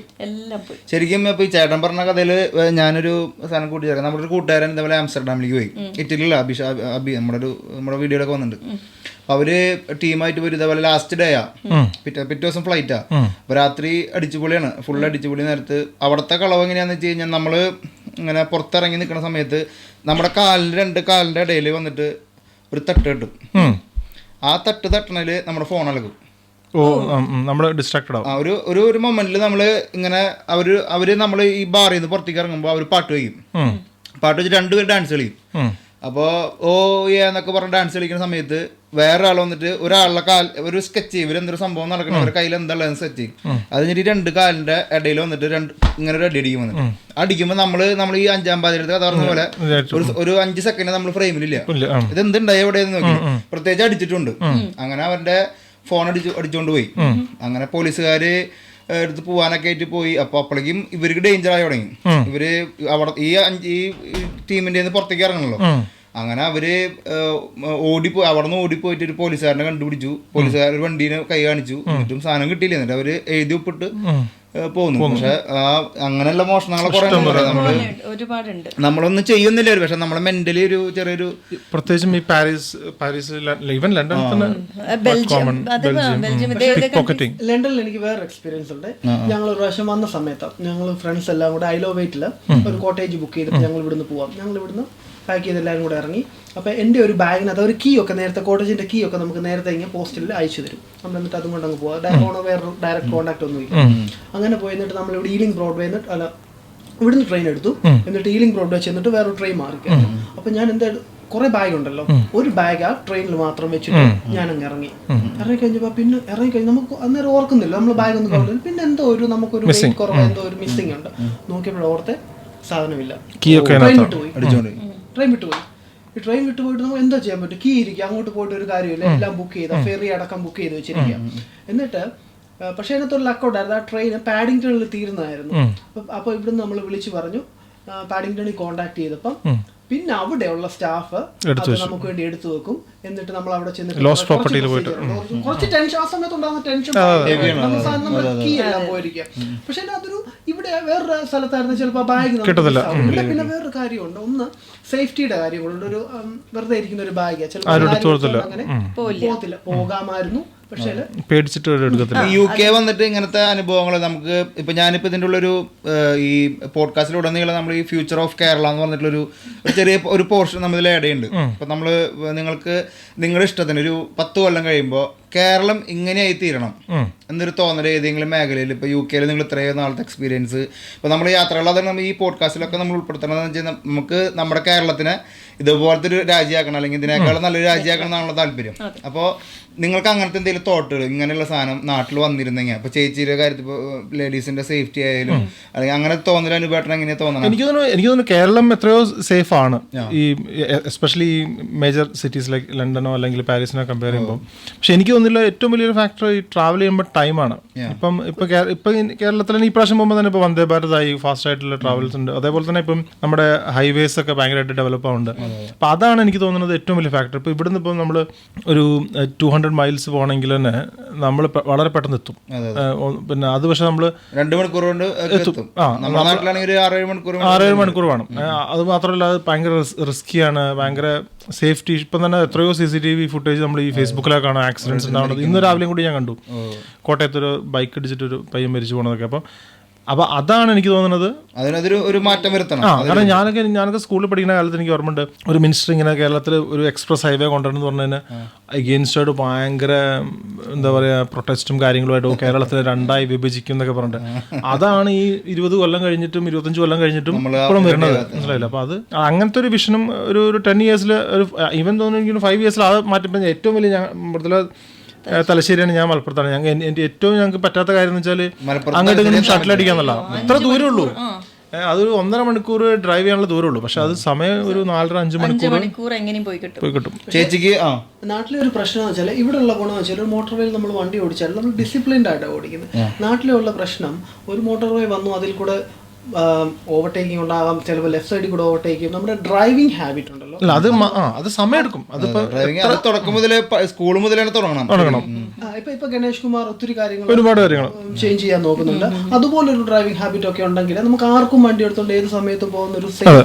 പിന്നെ റോഡുകളിലെ നാട്ടിലെ വണ്ടി ഓടിക്കുന്ന ചില വണ്ടികളൊക്കെ ചിലപ്പോൾ നമ്മളെ മുട്ടി ഉരുമിയാ പോകുന്നത്. നമുക്ക് ഇപ്പൊ എനിക്ക് ഞാൻ നാട്ടിലെ ചിലപ്പം കൊച്ചിലെ ബൈക്കൊക്കെ ഓടിച്ചിട്ട്, പക്ഷെ ഇപ്പൊ എനിക്ക് പേടിയാ. നാട്ടിൽ പോകുന്ന സമയത്ത് എല്ലാ പ്രാവശ്യം ഞാൻ തീരുമാനിക്കും ഞാൻ വണ്ടി ഓടിക്കുന്നില്ല എന്ന് തീരുമാനിച്ചിട്ടാണ് ഞാൻ പോവാം. അവിടെ ചെന്ന് കഴിയുമ്പോൾ എന്തെങ്കിലും സാഹചര്യം കൊണ്ട് അവസാനം ഓടിക്കേണ്ടി വരും. ആദ്യത്തെ ഒരു അരമണിക്കൂർ നമ്മൾ ഇവിടുത്തെ പോലെ ഇങ്ങനെ പേടിച്ച് പിടിച്ച് ഓടിക്കും. അത് കഴിഞ്ഞ പിന്നെ നമ്മൾ പഴയ പിന്നെ നമ്മളിങ്ങനെ ലൈറ്റ് അടിക്കാം. ഇവിടെ നമ്മൾ ലൈറ്റ് അടിച്ച് കാണിക്കുന്നത് നമ്മൾ സ്റ്റോപ്പ് ചെയ്തിട്ട് നിങ്ങൾ വരൂ ഞങ്ങളവിടെ വെയിറ്റ് ചെയ്യാം എന്നിട്ട് നമ്മൾ പോകുമ്പോൾ സമയത്ത് ഇവിടെ ലൈറ്റ് അടിച്ചാൽ നമ്മളെ നാട്ടിൽ പോയി ലൈറ്റ് അടിച്ച് എങ്ങനെ ഞാൻ നാട്ടിൽ ഇപ്പൊ ഒരു കോർണറിലേക്ക് തിരിയുവാണെങ്കിൽ അവര് ആൾക്കാര് ഇപ്പുറത്തെ സൈഡിൽ കൂടി ഇങ്ങനെ വരുന്ന വഴി ഇങ്ങനെ കയറും, നമ്മുടെ സൈഡ് ഡയറക്ഷനിലേക്ക് ആൾക്കാർ വളവൊക്കെ തിരിഞ്ഞ് കയറി വരണേ. അത് ഇപ്രാവശ്യം ഞാൻ വണ്ടി ഓടിച്ച കഥ പറയണ്ട കേട്ടോ നാട്ടിൽ പോയിട്ട്. അയ്യോ അത് ഞാൻ പറയണില്ല, അത് വേറൊരു എപ്പിസോഡ് അതിനുവേണ്ടി നമ്മൾ കൊടുക്കും. അല്ല, നമ്മളിത് നാടിന്റെ കുറ്റം പറഞ്ഞ രീതിയല്ല, നമ്മൾ മാറ്റങ്ങൾ വരുത്തണം. നമ്മൾ ഈ ഫ്യൂച്ചർ ഓഫ് കേരളയില് നമുക്ക് സജഷൻസ് ഇപ്പം നമ്മളെല്ലാവരും പറയുന്ന കാര്യങ്ങളൊക്കെ തന്നെയാണെങ്കിലും നമ്മളൊരു പോർഷൻ നമ്മുടെ ഒരു ചേച്ചിക്ക് ഈ ആസ് എ ലേഡി എന്ന് നൽകി അല്ലെങ്കിൽ സ്ത്രീ എന്ന് നൽകി എന്തൊക്കെ മാറ്റങ്ങൾ നമുക്ക് ഇനി നാട്ടിൽ വരുത്താം? ഇപ്പം എനിക്ക് ഇപ്പോഴത്തെ നാട്ടിലെ സേഫ്റ്റിയുടെ കാര്യത്തിൽ ഇപ്പോഴും അത്രയും ഇമ്പ്രൂവ് ആയിട്ടുണ്ടോ എന്ന് എനിക്കറിയില്ല. എന്താ വെച്ചാൽ ഞാൻ ആദ്യമായിട്ട് ബാംഗ്ലൂരാണ് പോയത് ജോലി കിട്ടിയിട്ട്. അപ്പം ബാംഗ്ലൂർക്ക് ഞാൻ ആദ്യമായിട്ട് എൻ്റെ അമ്മയുടെ കൂടെ പോയത് ബസ്സിലാണ്. ബസ് യാത്രയിൽ എനിക്ക് ഒരു ഇൻസിഡന്റ് ഉണ്ടായിരുന്നു.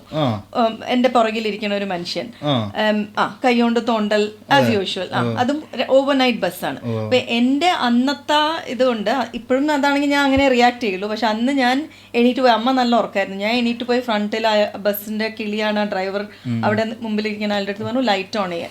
ലൈറ്റ് ഓൺ ചെയ്യാൻ പറഞ്ഞിട്ട് ഇയാളെ പോയിട്ട് ഞാൻ അടിച്ചു. അപ്പൊ ഇയാളുടെ സൈഡിലുള്ള ആള് ഞെട്ടി എണീച്ചു. പിന്നെ പുറകിലൊരു പോലീസുകാരനുണ്ടായിരുന്നു, അയാൾ മേടിച്ചു. എല്ലാരും കൂടി ഇതായിട്ട് ഞാൻ പറഞ്ഞു നാണല്ലേ കുറെ നേരമായില്ലോ തൊണ്ട തുടങ്ങിയിട്ട് എനിക്ക് ഉറക്കാൻ പറ്റുന്നില്ല. അത് കാരണം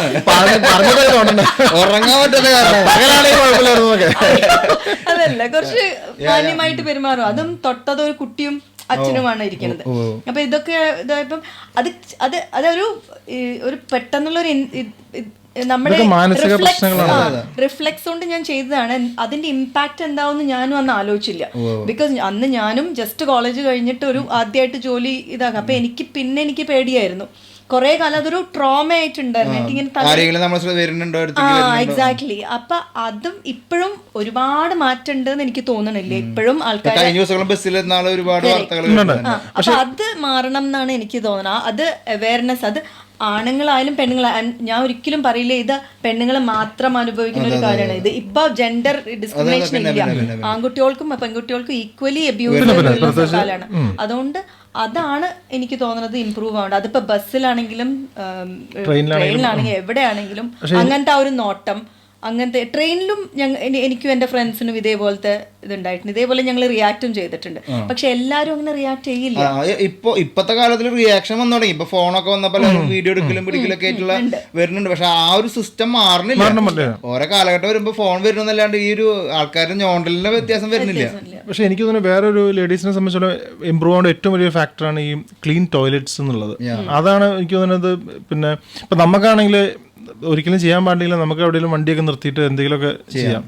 പക്ഷെ ഇവരെ സംബന്ധിച്ചോളം എനിക്ക് ഇപ്പം പക്ഷെ ഒരുപാട് ഇമ്പ്രൂവ് ആയിട്ടുണ്ട്. കാരണം ഇപ്പൊ എല്ലാ പെട്രോൾ സ്റ്റേഷൻസും പക്ഷെ അല്ലെങ്കിൽ വേറെ എവിടെയൊക്കെ ട്രാവൽ ചെയ്യുമ്പോൾ കുറച്ചൊക്കെ ഇല്ലാത്ത സ്ഥലത്താണെങ്കിൽ അത് വലിയൊരു ബുദ്ധിമുട്ടുള്ള കാര്യമാണ്. ടോയ്ലറ്റ് ഫെസിലിറ്റീസ് വേറെ എന്തെങ്കിലും ഫ്യൂച്ചർ ഓഫ് കേരളയിലേക്ക് നിങ്ങളുടെ ജോബിൻ ചേട്ടൻ ആർക്കെങ്കിലും ഒരു താല്പര്യമുള്ള എന്തെങ്കിലും മേഖലയിലേക്ക് ജനറലായിട്ട് എനിക്ക് പക്ഷെ ഇത് കുറച്ച് കോൺട്രവേഴ്സി ആയിട്ടുള്ള കാര്യമായിരിക്കും. പക്ഷെ എൻ്റെ ഒരു അഭിപ്രായത്തിൽ ഈ കേരളത്തിൽ ഇങ്ങനെ ഈ ആൽക്കഹോൾ റെസ്ട്രിക്ഷൻസ് ഇങ്ങനെ വെച്ചിട്ട് ഇങ്ങനെ ഈ ആൽക്കഹോൾ ഇങ്ങനെ പോയിട്ട് ക്യൂ നിന്ന് മേടിക്കണം, അല്ലെങ്കിൽ ഇപ്പോൾ നമ്മളിപ്പോൾ ഗോവയിൽ പോയാലും ബാക്കിയുള്ള സ്ഥലത്തൊക്കെ ബാംഗ്ലൂർ പോയാലും എല്ലായിടത്തും ആൽക്കഹോളും കാര്യങ്ങളൊക്കെ പ്രോപ്പർലി അവൈലബിൾ ആണ്. അതുകൊണ്ട് വേറെ പ്രശ്നങ്ങളൊന്നുമില്ല. പക്ഷെ അതിന് പകരം കേരളത്തിൽ ഇത് വലിയൊരു സംഭവമാക്കി ഇത് എന്താ പറയുക ഇത് അവൈലബിൾ അല്ല. പക്ഷെ അത് എനിക്ക് തോന്നുന്നു അത് കുറച്ചും കൂടി ഓപ്പൺ ആക്കുകയാണെങ്കിൽ എനിക്ക് തോന്നുന്നു നമ്മുടെ ടൂറിസം എല്ലാം ഇമ്പ്രൂവ് ആവുകയും ചെയ്യും. ഇതൊരു വലിയ സംഭവമാക്കി എടുക്കുകയില്ല. ഇതെന്താ വെച്ചാല് ഇതൊരു വെള്ളം അടിക്കാന്നൊക്കെ പറഞ്ഞാൽ എന്തോ വലിയ സാഹസികമായ പരിപാടിയും അതിനു വേണ്ടി ഒരു പ്ലാനിങ്, അതിന് ഇത് കമ്മിറ്റി, അതിന് മെഡിക്കൽ, അത് ഭയങ്കര സംഭവമാണ്. എന്നിട്ട് അതിന്റെ വെള്ളടിക്കാന്ന് പറഞ്ഞത് കൂടുതലും ഈ പിന്നെ എന്താ പറയാ എന്തോ ഒരു പ്രശ്നങ്ങൾ ഉണ്ടാക്കാൻ വേണ്ടി എന്നുള്ളതാണ്. അല്ലാതെ സോഷ്യൽ ഡ്രിങ്കിങ് അങ്ങനത്തെ പരിപാടി ഇല്ലാത്തത്. പക്ഷെ അങ്ങനെ ഒരുപാട് ഫാമിലി അങ്ങനെ അതല്ല ഞാൻ പക്ഷെ കേരളം ഇപ്പോഴും ഇതിനകത്ത് ഈ ആൽക്കഹോൾ കൺസംഷൻ ഇതുകൊണ്ട് കൂടുകയോ കുറയുകയും ചെയ്യുന്നില്ല. അത് പക്ഷെ ആൾക്കാർ കൂടുതലും മനസ്സിലാക്കി തുടങ്ങും എനിക്കിത് തെറ്റാണെന്നോ. അതിലൂടെ അവയർനെസ് ആവും. ഇത് ഓപ്പൺ ആക്കി കൊടുത്തു ഇത് കെട്ടിപ്പൂട്ടി വെക്കുമ്പോഴാണ് കൂടുതൽ പ്രശ്നങ്ങളുണ്ടാവും. പിന്നെ നാട്ടിൽ വേറൊരു ടൂറിസത്തിന്റെ റിലേറ്റഡ് അല്ലെങ്കിലും something that should be there is waste management. എന്താ വെച്ചിട്ടുണ്ടെങ്കിൽ വലിയ സ്ഥലമുള്ള ആൾക്കാർക്ക് വലിയ പ്രശ്നമില്ല. ഒരുപാട് സ്ഥലം വീട്ടില് എവിടെ വേണമെങ്കിൽ കുഴി കുത്തിയിട്ട് കത്തിക്കാം എന്നുള്ളൊരു. പക്ഷെ അങ്ങനെയല്ല, ഇപ്പൊ ഒരു 10 സെന്റിനുള്ളിലായിരിക്കും പല വീടുകളും ഉള്ളത്. അല്ലല്ല, അതിനകത്ത് തന്നെ വീട് മുഴുവനായിട്ട് നിൽക്കും. സ്ഥലം എന്താ വെച്ചാൽ ഇപ്പൊ ആൾക്കാർ വലിയ വീടുകളാണ്. 10 സെന്റിനകത്ത് ഏകദേശം 9 സെന്റും വീടായിരിക്കും. ചുറ്റുമുള്ള സ്ഥലം ഏരിയ കുറവായിരിക്കും, ലാൻഡ്.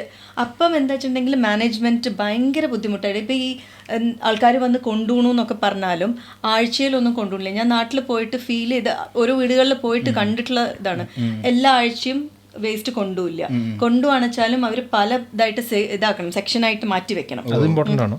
നമ്മൾ കഴിഞ്ഞ പോഡ്കാസ്റ്റിൽ ഇതേപോലെ ഓരോ നമ്മൾ ഈ ബോധവൽക്കരണത്തിന്റെ, ഞാൻ ഇതിലേക്ക് വരാം, ഈ ബോധവൽക്കരണത്തിന് ഓരോ അമ്മമാർക്കും ഓരോ കളർ എന്തിനിട്ട് വെക്കണം എന്നുള്ള ആ ഒരു അവയർനെസ് കൊടുക്കണം. അതിന് ഈ പറഞ്ഞ പോലെ പാർട്ടികളായാലും കമ്മ്യൂണിറ്റികളായാലും അതിന് ഇനിഷ്യേറ്റ് ചെയ്തിട്ട് വെക്കുമ്പോൾ അത് കൂടുതൽ ജനങ്ങളിലേക്ക് എത്തിക്കും. നമ്മൾ ഈ ബസ്സിന് കല്ലെറിയണം ഇതിന് പോണേക്കാളൊക്കെ ഉപരി ഈ അവയർനെസ്സിന് നമ്മളെ പാർട്ടിയും അല്ലെങ്കിൽ കമ്മ്യൂണിറ്റി ഒക്കെ വരാണെങ്കിൽ അമ്മമാർക്ക്, പ്രത്യേകിച്ച് അമ്മമാർക്ക് ഈ ക്ലാസ് എന്തൊരു നീ പറയണം, അത് മഞ്ഞയിലേക്ക് ഇട്. ആ ഒരു ഓഗസ്റ്റ് 2 മോഹൻലാൽ പറഞ്ഞ പോലെ അതേപോലെ നമ്മൾ പറഞ്ഞുകൊണ്ടിരിക്കണം, മഞ്ഞയിലേക്ക് ഇത് അല്ലെങ്കിൽ ഇതിലേക്ക് ഇതെന്ന് പറഞ്ഞിട്ട്. എന്താ കാരണം, അത് എന്തിനാ ഇടണത്? എന്താ വെച്ചാൽ ഇവിടെയൊക്കെ വെസ്റ്റേൺ കൺട്രീസിലും US-ലായാലും ഇവിടുത്തെ വെസ്റ്റേൺ കൺട്രീസിലായാലും എല്ലാ ആഴ്ചയും ഇവിടെ വരും ഒരു ട്രക്ക് വരും. റീസൈക്ലിംഗ് കൊണ്ടും നോൺ റീസൈക്ലിംഗ് ആയത് കൊണ്ടും. എന്നിട്ട് അവിടെ ഒരു വലിയൊരു പ്രോജക്റ്റ് തന്നെയാണിത്. വലിയൊരു ഇത് റീസൈക്കിൾ ചെയ്യണമാണെങ്കിലും അല്ലെങ്കിൽ എന്താ പറയുക ബേൺ ചെയ്യണമാണെങ്കിലും. അടുത്ത് UK ഒരു നമ്മുടെ ഒരു മലയാളി സുഹൃത്ത്, ഞാൻ വീഡിയോ കണ്ടാണ്, ഈ വേസ്റ്റ് കൊണ്ടുപോകണ വണ്ടി ഓടിക്കണ ഡ്രൈവർ. കഴിഞ്ഞ ദിവസം ഞാൻ UK ഒരു വീഡിയോ ഉണ്ട്. പുള്ളിക്കാരൻ അതൊക്കെ വിശദീകരിക്കേണ്ടത് ഇന്ന വേസ്റ്റ് ഇങ്ങനെ പോകണു. ഇതിപ്പോ നമ്മളിങ്ങനെയൊക്കെ പറയുമ്പോ നാട്ടിലത്തെ ആൾക്കാർ പറയും, ഓ നീ ഇപ്പൊ UK നാടിനെ കുറ്റം പറയാതിരിക്കാനുള്ള. പക്ഷെ അത് നമുക്ക് അവയർനെസ് ആയിരിക്കണം. അത് ഈ പൊട്ടക്കേറ്റിട്ടുള്ള തവള പറഞ്ഞ പോലെ ആ ഒരു സെൻസിൽ എടുത്തു കഴിഞ്ഞാൽ പോയി നമ്മള് അതിലേക്ക് എത്തിക്കണം. നമ്മള് ഫ്യൂച്ചർ ഓഫ് കേരളയിലേക്ക് എത്തിക്കാൻ പറ്റിയ ഒരു സെറ്റപ്പ് ആണെങ്കിൽ നമുക്ക് എങ്ങനെ. നമ്മുടെ നാട്ടിലുള്ള ഒരു പ്രശ്നമില്ല, എല്ലാം കൂടെ നമ്മൾ പറമ്പിലേക്ക് വലിച്ചെറുക, അല്ലെ ഇപ്പൊ ഏറ്റവും കൂടുതൽ നടക്കുന്നത് വെച്ചാൽ പുഴയിലേക്ക് വലിച്ചെറുക. ഇത് ഒരു സമയം കഴിയുമ്പോൾ ഇത് തിരിച്ചു കൊണ്ടുതരും. നമുക്ക് ഈ കഴിഞ്ഞ പ്രളയമൊക്കെ ഉണ്ടായപ്പോ ഇല്ല. ഇന്നാൾ ഇവിടെ തന്നെ നമ്മുടെ വേസ്റ്റ് ഇടുന്നത് റെഡ് ബിന്ന് റീസൈക്ലിംഗ് വേസ്റ്റ് ആണല്ലോ. ഞാൻ അറിയാണ്ട് അതിനകത്ത് തെർമോകോൾ ഇട്ടു. തെർമോകോൾ ഇടാൻ പാടില്ല, എന്താ വെച്ചാൽ അത് റീസൈക്കിൾ ചെയ്യാൻ പറ്റില്ല. അത് എനിക്ക് അറിയില്ലായിരുന്നു. അപ്പൊ ഞാൻ അത് നിറച്ചിട്ടു. അയാൾ കൊണ്ടുപോയില്ല. അയാള് ഒരു ലേബിൾ ഇട്ടു. നെക്സ്റ്റ് ഡേ വന്ന് പിന്നെ നെക്സ്റ്റ് വീക്ക് വന്നപ്പോ ഞാൻ അവിടെ നിർത്തിയല്ലേ എന്താ ഞാൻ ചെയ്യേണ്ടത്. അപ്പൊ അയാൾ പറഞ്ഞു എന്താ കാര്യം. അപ്പൊ അയാൾ പറഞ്ഞു തുറന്നു കാണിച്ചു തന്നിട്ട് പറഞ്ഞു ഇതൊന്നും ഇതിടാൻ പറ്റില്ല. അപ്പൊ അവര് കറക്റ്റ് ആയിട്ടുള്ളതേ. പക്ഷെ നമ്മുടെ നാട്ടിലെന്ന് വെച്ചാൽ ഇത് കൊണ്ടുവരാൻ വരുന്ന ആൾക്കാർക്ക് ബഹുമാനമൊന്നുമില്ല. അവര് കഷ്ടപ്പെട്ടിട്ടാണ് ചെയ്യുന്നത്. ഞാൻ കണ്ടിട്ടുണ്ട് അത്. ഇപ്പൊ ഇവരിപ്പോ അവര് വന്ന് നമ്മളോട് പറയാണ്. അപ്പൊ അവർക്ക് അവരുടേതായ ആ ജോലിക്ക് അതിൻ്റെ വിലയുണ്ട്. പിന്നെ കുപ്പ എടുക്കണമെങ്കിൽ അതിന്റെ വിലയുണ്ട്. അപ്പൊ അവര് പറയാണ് ഇതാണ് ചെയ്യേണ്ടത് പറഞ്ഞാൽ നമ്മുടെ ആൾക്കാർ കേൾക്കും. നമ്മളാണെങ്കിൽ അവിടെ അടിയുണ്ടാവും. മനുഷ്യന് വില ഉണ്ടാവണം അല്ലേ. അത് എന്ത് ജോലിയാന്നുള്ളതിലല്ല. ആസ് എ ഹ്യൂമൻ ബീങ് എല്ലാവരും അങ്ങോട്ടും ഇങ്ങോട്ടും റെസ്പെക്ട് ചെയ്യും. അത് ഇവരുടെ അടുത്താണെങ്കിലും നമ്മളൊരു അവർ ചെയ്യണ ജോലിക്ക് നമ്മൾ താങ്ക് യു പറയുകയാണെങ്കിൽ അവർക്ക് എന്തൊരു ഹാപ്പി അറിയോ. സത്യം പറഞ്ഞിട്ടുണ്ടെങ്കിൽ ഞാൻ രാവിലെ കൊണ്ടുപോകുമ്പോൾ അവരുടെ അടുത്ത് ഞാൻ നടന്നു വരുന്ന സമയത്തായിരിക്കും ചിലപ്പോൾ പുള്ളിക്കാരൻ എടുത്തുകൊണ്ട്. അപ്പൊ ഞാൻ ഓ താങ്ക് യു ഫോർ ദിസ് എന്ന് പറഞ്ഞാൽ പുള്ളിക്കാരൻ നമ്മളവിടെ അപ്രീഷിയേറ്റ് ചെയ്യാനായിട്ട് അതൊരു പോരായ്മ തന്നെയാണ് അല്ലേ. അതൊക്കെ റെഡിയാക്കി വരണം. പിന്നെ അതുപോലെ നാട്ടിൽ ഏറ്റവും സങ്കടം ഉണ്ടാക്കിയ ഒരു കാര്യമാണ് ഈ നാട്ടിൽ നമ്മൾ യാത്ര പോയിക്കൊണ്ടിരിക്കുമ്പോൾ ഈ വെയിലത്ത് ഈ ആൾക്കാർ ഈ ഹോട്ടലിന്റെ മുന്നിൽ എനിക്ക് വിശക്കുന്നുണ്ടെങ്കിൽ നല്ല ഹോട്ടലാണെങ്കിൽ ആൾക്കാർ കഴിക്കാൻ പറ്റും. അത് ഒരാളെ അവിടെ അല്ലെങ്കിൽ നമുക്ക് ഈ വീർപ്പിച്ച ബലൂൺ ഉണ്ടാവാം അവത്തിൽ അങ്ങനെ ആയാലും. അതിന്റെ കാര്യം വെച്ചാൽ നാട്ടില് ഈ കൊടുക്കേണ്ട സാലറി വളരെ കുറവായതുകൊണ്ടും അവർക്ക് കൊടുക്കേണ്ട കൂലിയും കുറവായതുകൊണ്ടും അവർക്ക് അവിടെ ഒരു ബോർഡ് വെക്കണേക്കാട്ടിൽ ലാഭം ആൾക്കാർക്ക് പൈസ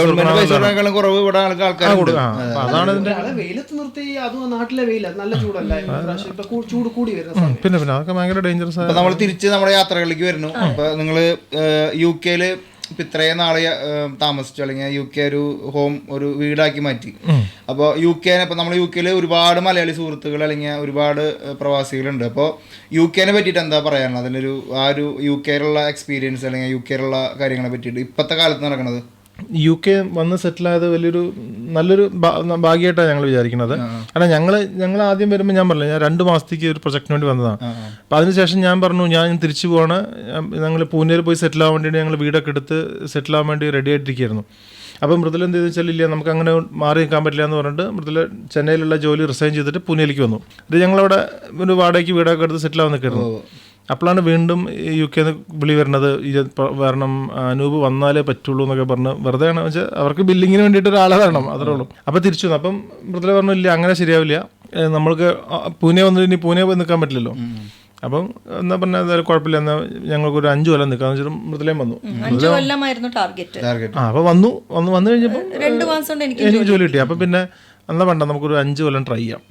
പക്ഷെ ഒരു കാര്യം വെച്ചാൽ ഞങ്ങൾക്കൊരു വളരെ ഹോമായിട്ടാണ് ഞങ്ങൾക്ക് തോന്നിയിട്ടില്ല. അത് മാത്രമേ എനിക്ക് തോന്നുന്ന ലൈഫ് ഉണ്ട്, അതായത് സമയമുണ്ട് ഞങ്ങൾക്ക്. ഇപ്പം നാട്ടിലാണെങ്കിൽ ശരിക്കും ഞങ്ങൾ 2 നാട്ടിൽ വർക്ക് ചെയ്ത ആൾക്കാരെ.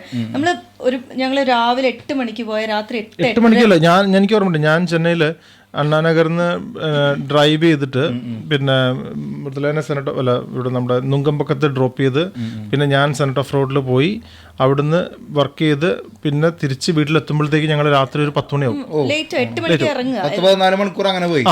അതാണ് ഈ വൈകുന്നേരമൊക്കെ വന്നു കഴിയുമ്പോഴത്തേക്ക് നമ്മുടെ കാറിലാണ് ഡ്രൈവ് ചെയ്യണമെങ്കിൽ പോലും നമ്മുടെ മുഖത്തൊക്കെ ഭയങ്കര പൊടി, പൊല്യൂഷൻ, നമ്മൾ ഭയങ്കര ടയർഡായിരിക്കും, നമ്മളെ പിന്നെ ഒന്നിനും പറ്റില്ല.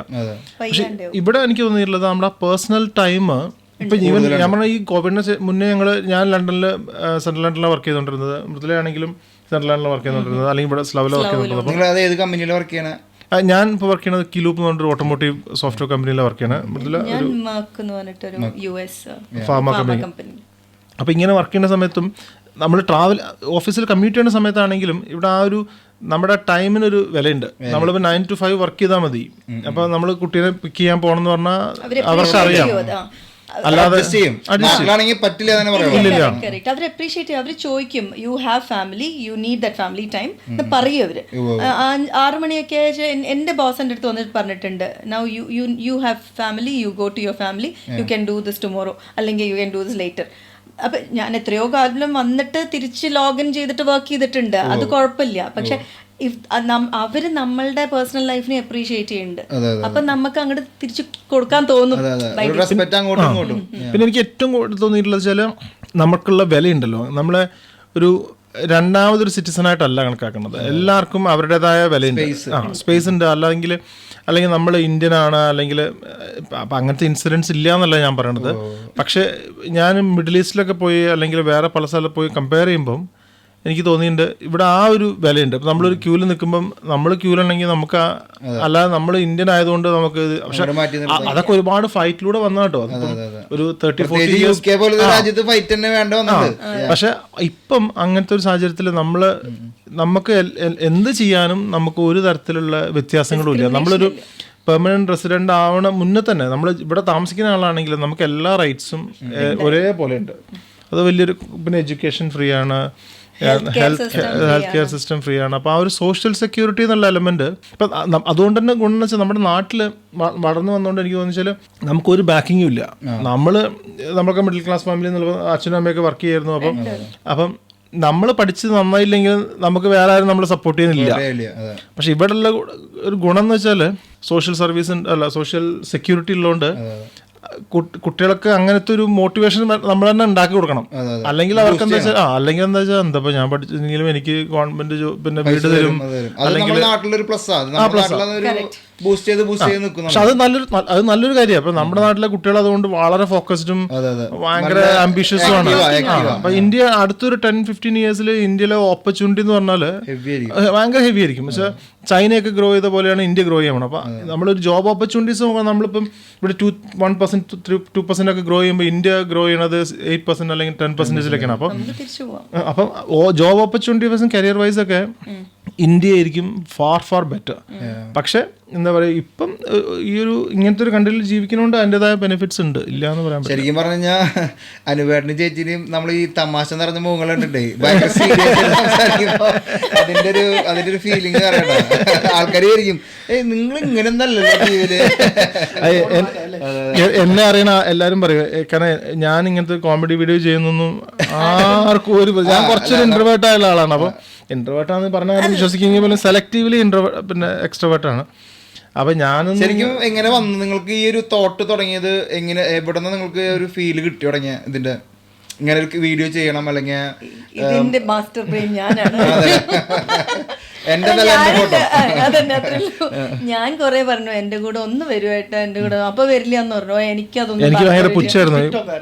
ടിക്ടോക്കിൽ ഡബ് സ്മാഷ് വീഡിയോ ഒക്കെ ചെയ്തിട്ട് ഇങ്ങനെ അതിൽ ഞാൻ മാത്രം ഇങ്ങനെ ഇരുന്ന് ഞാൻ എന്നെ കൊട്ടി, ഞാൻ എന്നെ ഇങ്ങനെ ഞാൻ എന്നെ ചെയ്യാൻ തുടങ്ങി. അപ്പം ഇതേപോലെ ഒരു ടൈം പാസ്. എന്റെ മോളാണ് എനിക്ക് ഇൻസ്റ്റാൾ ചെയ്ത് തന്നത്. അപ്പൊ ഞാൻ ഇങ്ങനെ ട്രാവൽ ചെയ്യുമ്പം ചെയ്തു പോകും. അത് ചെയ്ത് എനിക്ക് അങ്ങനെ വലിയ ഭയങ്കര റീച്ച് ഒന്നും ഉണ്ടായിരുന്നില്ല. സാധാരണ ഒരു കുറച്ച് ആൾക്കാരൊക്കെ ഫോളോ ചെയ്യണു അങ്ങനെ ഇരുന്ന് ഒരു ദിവസം ഞാൻ വെറുതെ ഏട്ടൻ്റെ അടുത്ത് ഈ എനിക്ക് തോന്നുന്നു ദാസനും വിജയന്റെയും നമ്മുടെ കോംബോ ഉണ്ടല്ലോ, മോഹൻലാലും ശ്രീനിവാസനും, അവരുടെ ഒരു കോംബോ എടുത്തിട്ട് ഞാൻ പറഞ്ഞു എൻ്റെ കൂടെ ഒന്ന് ചെയ്യാമെന്ന്. അപ്പം എന്തോ ശരിയെന്ന് പറഞ്ഞിട്ട് അത് ചെയ്തപ്പം ആ വീഡിയോ ഭയങ്കരമായിട്ട് പോയി ടിക്ടോക്കിൽ തന്നെ.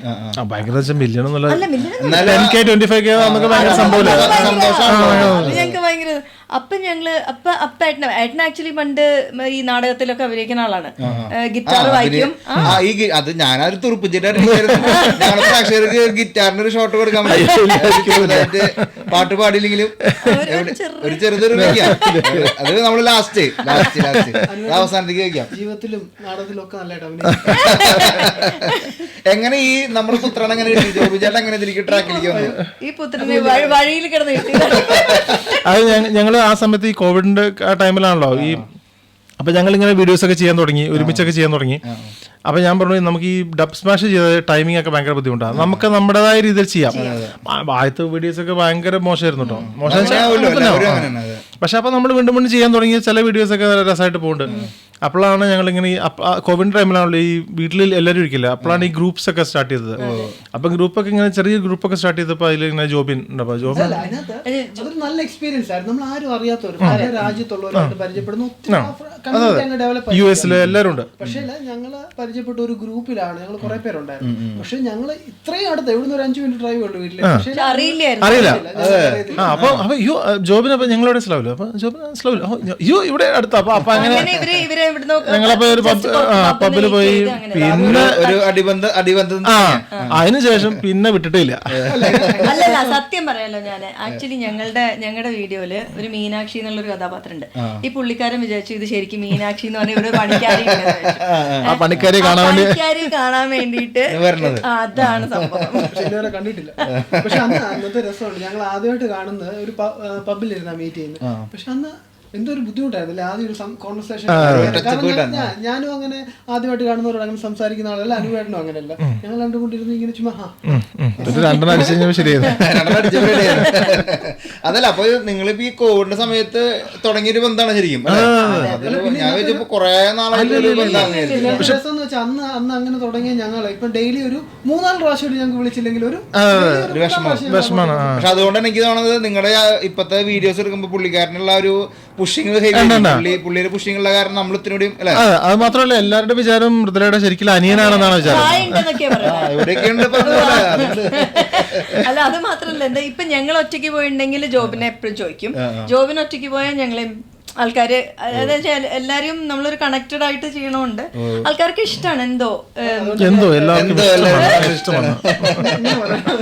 പിന്നെ നമുക്ക് വീണ്ടും യാത്രയിലേക്ക് തിരിച്ചു വരാം. നിങ്ങൾക്ക് ഇത്രയും നാള് യാത്ര ചെയ്തൊക്കെ ഇനി ലോകത്തിൽ ഇങ്ങനെ കറങ്ങി എഴുതുന്നത് എനിക്ക് ഇന്നൊരു സ്ഥലത്തേക്ക് പോകണം, ഏറ്റവും ഇഷ്ടപ്പെട്ട 2 പേർക്ക് 2 എണ്ണം വേണം, അങ്ങോട്ടും ഇങ്ങോട്ടും പറയാൻ പാടില്ല. ഒന്നിച്ചൊന്ന് പറയാം, അത് പറയാൻ പറ്റില്ല. അങ്ങനെ പറയാം. ഇനിയുള്ളൊരു യാത്ര അല്ലെങ്കിൽ ഇനിയുള്ളൊരു ആ സമയത്ത് നമുക്ക് എന്തൊക്കെ അത്ഭുതങ്ങളോ അല്ലെങ്കിൽ എവിടേക്ക് എത്തണമെന്നോ, ചിലർക്ക് ഇപ്പൊ സ്ഥലങ്ങളെക്കാൾ ഉപരി എക്സ്പീരിയൻസ് ചെയ്യണമെന്നാവും താല്പര്യം. അപ്പൊ അതിൽ നിങ്ങളുടെ അഭിപ്രായം എന്താ? ഞങ്ങൾക്ക് 2 പേർക്കും പോകാൻ താല്പര്യം ജപ്പാൻ പോണെന്നാണ് ഭയങ്കര. ഞങ്ങളിങ്ങനെ കുറെ കാലം പ്ലാൻ ചെയ്യണം, പക്ഷെ ഇതുവരെ ഒന്നും ഞങ്ങൾ അധികം ഈസി ആവുമല്ലോ അതിലൂടെയും അല്ലേ. ഞങ്ങൾ അധികം ലോങ് ടേം പ്ലാൻ ചെയ്യുന്ന ആൾക്കാരല്ല. ഞങ്ങൾ പെട്ടെന്ന് പ്ലാൻ ചെയ്യാ പോവാ നടക്കുള്ളൂ. ഇതിപ്പോ അടുത്ത ആഴ്ച ഞങ്ങൾ പ്രാഗ് പോവാൻ പ്ലാൻ ഉണ്ട്. ഇന്നിപ്പോ ബുക്ക് ചെയ്തിട്ടില്ല. ഞാൻ കൊറേ ഇങ്ങനെ നോക്കിയിട്ട് മൊറോക്കോ വേണോ പ്രാഗ് വേണോ ഇങ്ങനെ നോക്കിയിട്ട് പിള്ളേരെയും കൊണ്ട് പെട്ടെന്ന് എവിടെ ഒരു 4 ദിവസം പുറത്ത് പോവാന്ന് വെച്ചിട്ട്. അപ്പൊ പ്രാഗ് എന്ന് വിചാരിച്ചപ്പോ ഇന്നലെയാണ് പ്രാഗ് ഫൈനലൈസ് ചെയ്തത്. ഇന്നിപ്പോ ബുക്ക് ചെയ്യണം, അടുത്ത ആഴ്ച പോവാം. അങ്ങനെ ഒരു ചെറിയ അപ്പൊ ജപ്പാനാണ് നമുക്ക് ഏറ്റവും ഇഷ്ടപ്പെട്ടത്. ഞങ്ങൾക്ക് ഒന്ന്, അതായത് ജപ്പാൻ കുറച്ച് പ്ലാൻ ചെയ്യേണ്ട സ്ഥലമാണല്ലോ, നല്ല ദൂരാണ്, പിന്നെ എക്സ്പെൻസീവ് ആണ് ഫ്ലൈറ്റ്സ്, 4 ആൾക്കാർ പോണം, അപ്പം അത് സ്റ്റേ ഒക്കെ നല്ല എക്സ്പെൻസീവ് ആണ്. എനിക്ക് ഏറ്റവും ട്രെയിനാണ് ഏറ്റവും കൂടുതൽ എക്സ്പെൻസീവ് ആയിരുന്നു, ഫ്ലൈറ്റിനെക്കാട്ടി കൂടുതൽ, പക്ഷെ നല്ല എക്സ്പീരിയൻസ് ആണ് അത്. ഏറ്റവും മുമ്പിൽ നിൽക്കണതല്ലേ നമ്മുടെ സാങ്കേതിക വിദ്യയിലൊക്കെ ഏറ്റവും. അത് എനിക്ക് ഏറ്റവും എനിക്ക് ഏറ്റവും ഇഷ്ടപ്പെട്ട, ഞാൻ ചൈനയിൽ പോയിട്ടുണ്ട്, ബെയ്ജിങ്ങിൽ ഞാൻ പോയിട്ടുണ്ട്, അതൊരു എക്സ്പീരിയൻസ് ആയിരുന്നു. കാരണം അത് അവിടുത്തെ ഫുഡാണെങ്കിലും ശരി, നമ്മൾ വിചാരിക്കുന്ന പോലെ ഒന്നും അല്ല കേട്ടോ. മാത്രമല്ല ഡെവലപ്മെന്റ് എന്നൊക്കെ പറഞ്ഞു കഴിഞ്ഞാല് നമ്മള് വിചാരിക്കുന്ന ഒരു സ്കെയിലേ അല്ല. അപ്പൊ മാത്രമല്ല ഏറ്റവും വലിയ നമ്മളെ ഷോക്ക് ചെയ്യുന്ന കാര്യം എന്ന് വെച്ചാല് നമ്മുടെ ഒരു ഗൂഗിൾ അടക്കം ഫേസ്ബുക്ക് അടക്കം ഒരു സാധനവും വർക്ക് ചെയ്യും ചെയ്യില്ല. അത് എന്നിട്ട് അങ്ങനെ നടക്കണം. അപ്പൊ ആ ഏരിയ എക്സ്പ്ലോർ ചെയ്യാൻ എനിക്ക് തോന്നുന്നു. ആ ഏരിയ ഇപ്പം ചൈനയാണെങ്കിലും ശരി, തായ്ലാൻഡ് ആണെങ്കിലും ശരി, ജപ്പാൻ ആണെങ്കിലും ശരി, ബാലി, അപ്പൊ അങ്ങനെ ഒരു ഒരുപാട് നല്ല ഏരിയാസ് ഉണ്ട്. പോവാൻ ആഗ്രഹിക്കുന്ന എനിക്ക് ഏറ്റവും ഇഷ്ടം ഇന്ത്യ മൊത്തം ഒന്ന് കറങ്ങണം. അതായത് ഇന്ത്യയുടെ ഓരോ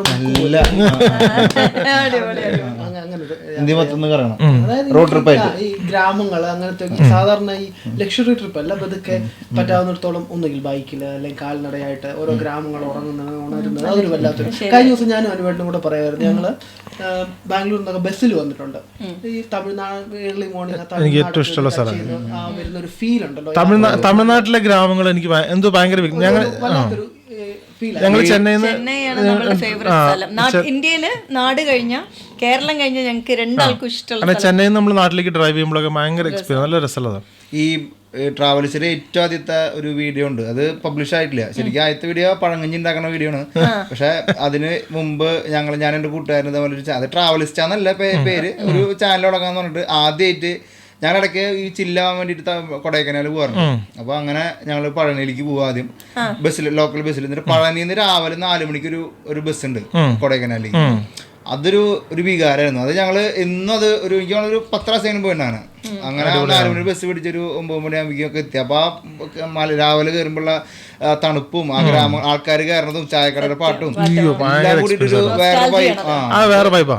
അത് ഈ പറഞ്ഞ മഞ്ഞുമ്പേലിന്റെ ഒരു ഫീല് സാധനം ചെയ്യുമ്പോ അതൊരു ഓർമ്മയാണ്. പിന്നെ നിങ്ങളിപ്പോൾ ലക്ഷറി യാത്രയെ കുറിച്ച് പറഞ്ഞു, പക്ഷെ വേറൊരു യാത്ര ചെയ്തിട്ടുണ്ട് ഈ ട്രെയിനിലുണ്ട്. പണ്ട് ബാംഗ്ലൂരൊക്കെ പഠിച്ചുകൊണ്ട സമയത്ത് ഈ ഐലൻഡ് എക്സ്പ്രസ് ഉണ്ട്, ഭയങ്കര തിരക്ക്. അന്ന് ബാംഗ്ലൂർക്ക് പിള്ളേർ ഒഴുകുന്ന സമയം ഞങ്ങളൊക്കെ തൂങ്ങി നിന്ന് ഒറ്റ കാലയിൽ ഒന്ന് ഇരിക്കാൻ പോയിട്ട് ഒറ്റ കാലയിലൊക്കെ. നമ്മള് ലക്ഷറി നമ്മള്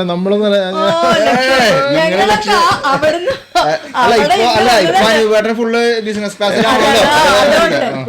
പക്ഷെ ആ യാത്രകളൊക്കെ ചിലപ്പോ ഇപ്പൊ ഇരുന്ന് ഓർക്കുമ്പോ, പ്രത്യേകിച്ചും ഈ ചെന്നൈ മെട്രോയിലുള്ള ട്രാവലും എല്ലാം ഭയങ്കര. ഇപ്പോഴാണെങ്കിൽ ബോംബെ മെട്രോയിലുള്ള ട്രാവല്, ബോംബെ ഒരു നൊസ്റ്റാൾജിയ. ബോംബെ ലോക്കല് അവിടെ സേഫാ, ചേച്ചി പറഞ്ഞ അത് എത്ര തിക്കുണ്ടെങ്കിലും ഒരു നെഗറ്റീവ് ആയിട്ടുള്ള അത് ചിലപ്പോ ആണും പെണ്ണൊക്കെ മുകളിൽ ഒപ്പം ഇരിക്കുന്നുണ്ടാവും, പക്ഷെ ഒരു രീതിയിലുള്ള നെഗറ്റീവ് ആയിട്ടുള്ളൊരു ഇത് അവിടെ ഫീൽ ഇല്ല. പിന്നെ നാട്ടിലെ ബസ്സിന്റെ സൈഡിൽ ഇരുന്നിട്ട് നല്ല പാട്ടും ഒക്കെ കേട്ടോ. സ്കൂളിലൊക്കെ പഠിക്കുന്ന സമയത്ത് എനിക്കൊരു 10-15 കിലോമീറ്ററോളം ഉണ്ടായിരുന്നു. ഒരു സൈഡ് ആ ബസ് തുടങ്ങുന്ന ഒരു സൈഡിൽ നിന്ന് തീരുന്നവരെയായിരുന്നു എൻ്റെ യാത്ര. അതൊക്കെ ഇപ്പോൾ ഓർക്കുമ്പോഴല്ലോ ഒരു വലിയ യാത്രകളെക്കാളും നല്ല സുഖം. ഈ ചെറുപ്പത്തിൽ നമ്മുടെ ഏറ്റവും വലിയ ആരാധിക്കുന്ന ആൾക്കാരാണ് ഈ ബസ് ഡ്രൈവേഴ്സ്. അപ്പൊ ഞാൻ മലപ്പുറത്തുള്ളപ്പോ ഈ Palakkad Kozhikode bus, private bus ഭയങ്കര രസമാണ്, ഒരു ഭയങ്കര ഫാസ്റ്റായിട്ട് ഓടിക്കണൊക്കെ. അപ്പോൾ ഞാൻ ഈ പിന്നെ പ്രീ ഡിഗ്രിക്ക് ഈ MCAയുടെ എൻട്രൻസ് കോച്ചിങ്ങിന് കോഴിക്കോട് പഠിക്കാൻ പോകും. അപ്പോൾ സ്ഥിരം ഞങ്ങൾ ഒരു ബസ്സിലാണ് പോവുക. ഞാനും എൻ്റെ ഫ്രണ്ട് ഇവിടെ ഉണ്ട്, സജീവ് എന്ന് പറഞ്ഞിട്ടൊരു ഫ്രണ്ട് ഉണ്ട്. അവനിവിടെ സജീവ് ഇവിടെ ഒരു ഫ്രണ്ട്. അപ്പോൾ എന്നിട്ട് ഞങ്ങൾ സ്ഥിരം അവരുടെ കൂടെയാണ്. പിന്നെ ആ ബസ്സിലാണ് ഞങ്ങൾ മലപ്പുറത്ത് നിന്ന് കോഴിക്കോട് പോവാം. അപ്പോൾ ഒരു ദിവസം ഞങ്ങൾ തീരുമാനിച്ചു പിന്നെ അവരുടെ കൂടെ പാലക്കാട് പോവാം. അങ്ങനെ ഞങ്ങൾ അപ്പോൾ കാരണം അവരുടെ ഫുൾ ട്രിപ്പ്. അപ്പോൾ ഞങ്ങൾ കോഴിക്കോട് നിന്ന് പാലക്കാട് വരെ പോയിട്ട് അവരുടെ കൂടെ അവർ സ്റ്റേ ചെയ്യുന്ന സ്ഥലത്തൊക്കെ സ്റ്റേ ചെയ്ത് അവരുടെ ഒക്കെ വെള്ളമൊക്കെ അടിച്ച് പിന്നെ തിരിച്ച് ട്രിപ്പ് ഏർലി മോർണിംഗിനാണ് പാലക്കാട് നിന്ന് കോഴിക്കോടേക്ക് പോവുക. അപ്പോൾ ഞങ്ങൾ പിന്നെ മലപ്പുറത്ത് അല്ല അത് എനിക്ക് പിന്നെ പ്രീ ഡിഗ്രി കഴിഞ്ഞിട്ടാണ്. പ്രീ ഡിഗ്രി തുടക്ക സമയത്ത് അല്ല, ഞങ്ങൾ എന്നല്ല ആ പ്രീ ഡിഗ്രിക്ക് പോയ ശേഷം ഞങ്ങൾ രണ്ടാമത് വരെ കാണാൻ വേണ്ടിയിട്ട് പോയപ്പോഴാണിത്. ഈ വെള്ളത്തടിയുടെ കേസ് പറഞ്ഞപ്പോഴാണ് ഞാൻ ശരിക്കും ഒരുപാട് വീടുകളിലൊക്കെ പോയിട്ടുണ്ടെങ്കിലും ഇവിടെ കുറെ കളക്ഷൻസ് ഇരിക്കുന്നുണ്ട്.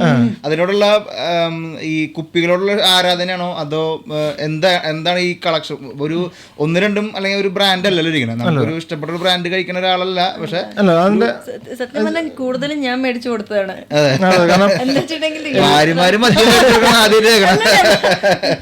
അതെന്താ അറിയോ, എനിക്ക് തോന്നുന്നു ഒരു കോൺഫിഡൻസിന്റെ മുകളിലാണ്. അത് ഞാൻ ഏട്ടനെ സോഷ്യലായിട്ട് ഡ്രിങ്ക് ചെയ്ത് മാത്രമേ കണ്ടിട്ടുള്ളൂ. അങ്ങനെ എന്നും വൈകുന്നേരം അടിക്കുക അല്ലെങ്കിൽ അങ്ങനെ ഒരു അടിയില്ല. അല്ലെങ്കിൽ പിന്നെ ജോബിൻ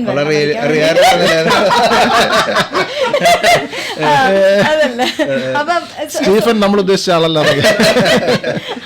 അപ്പൊ സാധാരണ ഒരു പാർട്ടിന്റെ വീട്ടില് അല്ലെങ്കിൽ പുറത്തെവിടെയെങ്കിലും പോകും അങ്ങനെയാണെങ്കിൽ മാത്രമേ കഴിക്കാറുള്ളൂ. അല്ലാണ്ട് ഒരു അടിപ്രാന്തനല്ല. അപ്പൊ പിന്നെ അതുകൊണ്ട് എന്താ വെച്ച് കഴിഞ്ഞാൽ ഞാൻ ഓരോ കൺട്രിയിൽ പോകുമ്പോഴും യൂറോപ്പിൽ ഞാൻ പറഞ്ഞില്ലേ, യൂറോപ്പിൽ അപ്പൊ ഇപ്പൊ പോർച്ചുഗലില്, ഇറ്റലിയില്, ഫ്രാൻസില് എവിടെ പോയാലും ഏത് സ്ഥലത്താണ് പോണെന്ന് വെച്ചാൽ ഗ്രീസില് അപ്പൊ അവിടുത്തെ ഒരു പ്രത്യേകത എന്തെങ്കിലും ഉണ്ടാവുമല്ലോ.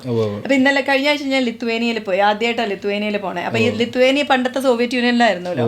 അപ്പൊ അവിടെ ഒരു റഷ്യൻ ആൻഡ് യൂറോപ്യൻ ബ്ലെൻഡ് ആണ്. നല്ലത്. വളരെ പോപ്പുലേഷൻ കുറവാണ്. ഞാൻ ആ കൺട്രി അത്യാവശ്യം വലിയ കൺട്രിയാണ്. പോളണ്ടിനെക്കാട്ടിലും വലിയ കൺട്രിയാണ്.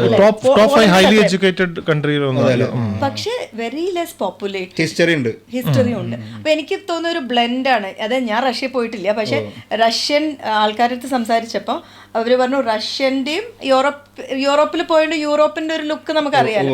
അപ്പൊ അതിന്റെയും ഇതും കൂടി ഒരു മിക്സ് ആണ്. അല്ലാണ്ട് ടിപ്പിക്കൽ യൂറോപ്പ് അല്ല ലിത്വേനിയ. അപ്പൊ ഞാൻ വിലിനിയസിലാണ് പോയത്. അപ്പം പോയപ്പോ ഞാൻ ആ കൺട്രിയിലത്തെ സാധാരണ വൈനൊക്കെ ഗ്രേപ്പ് എന്നല്ല, ഇത് ബെറിയിൽ ഉണ്ടാക്കുന്ന വൈൻ. അപ്പൊ അതും പിന്നെ അപ്പൊ അങ്ങനെ ഒരുപാട് കളക്ഷൻസ്.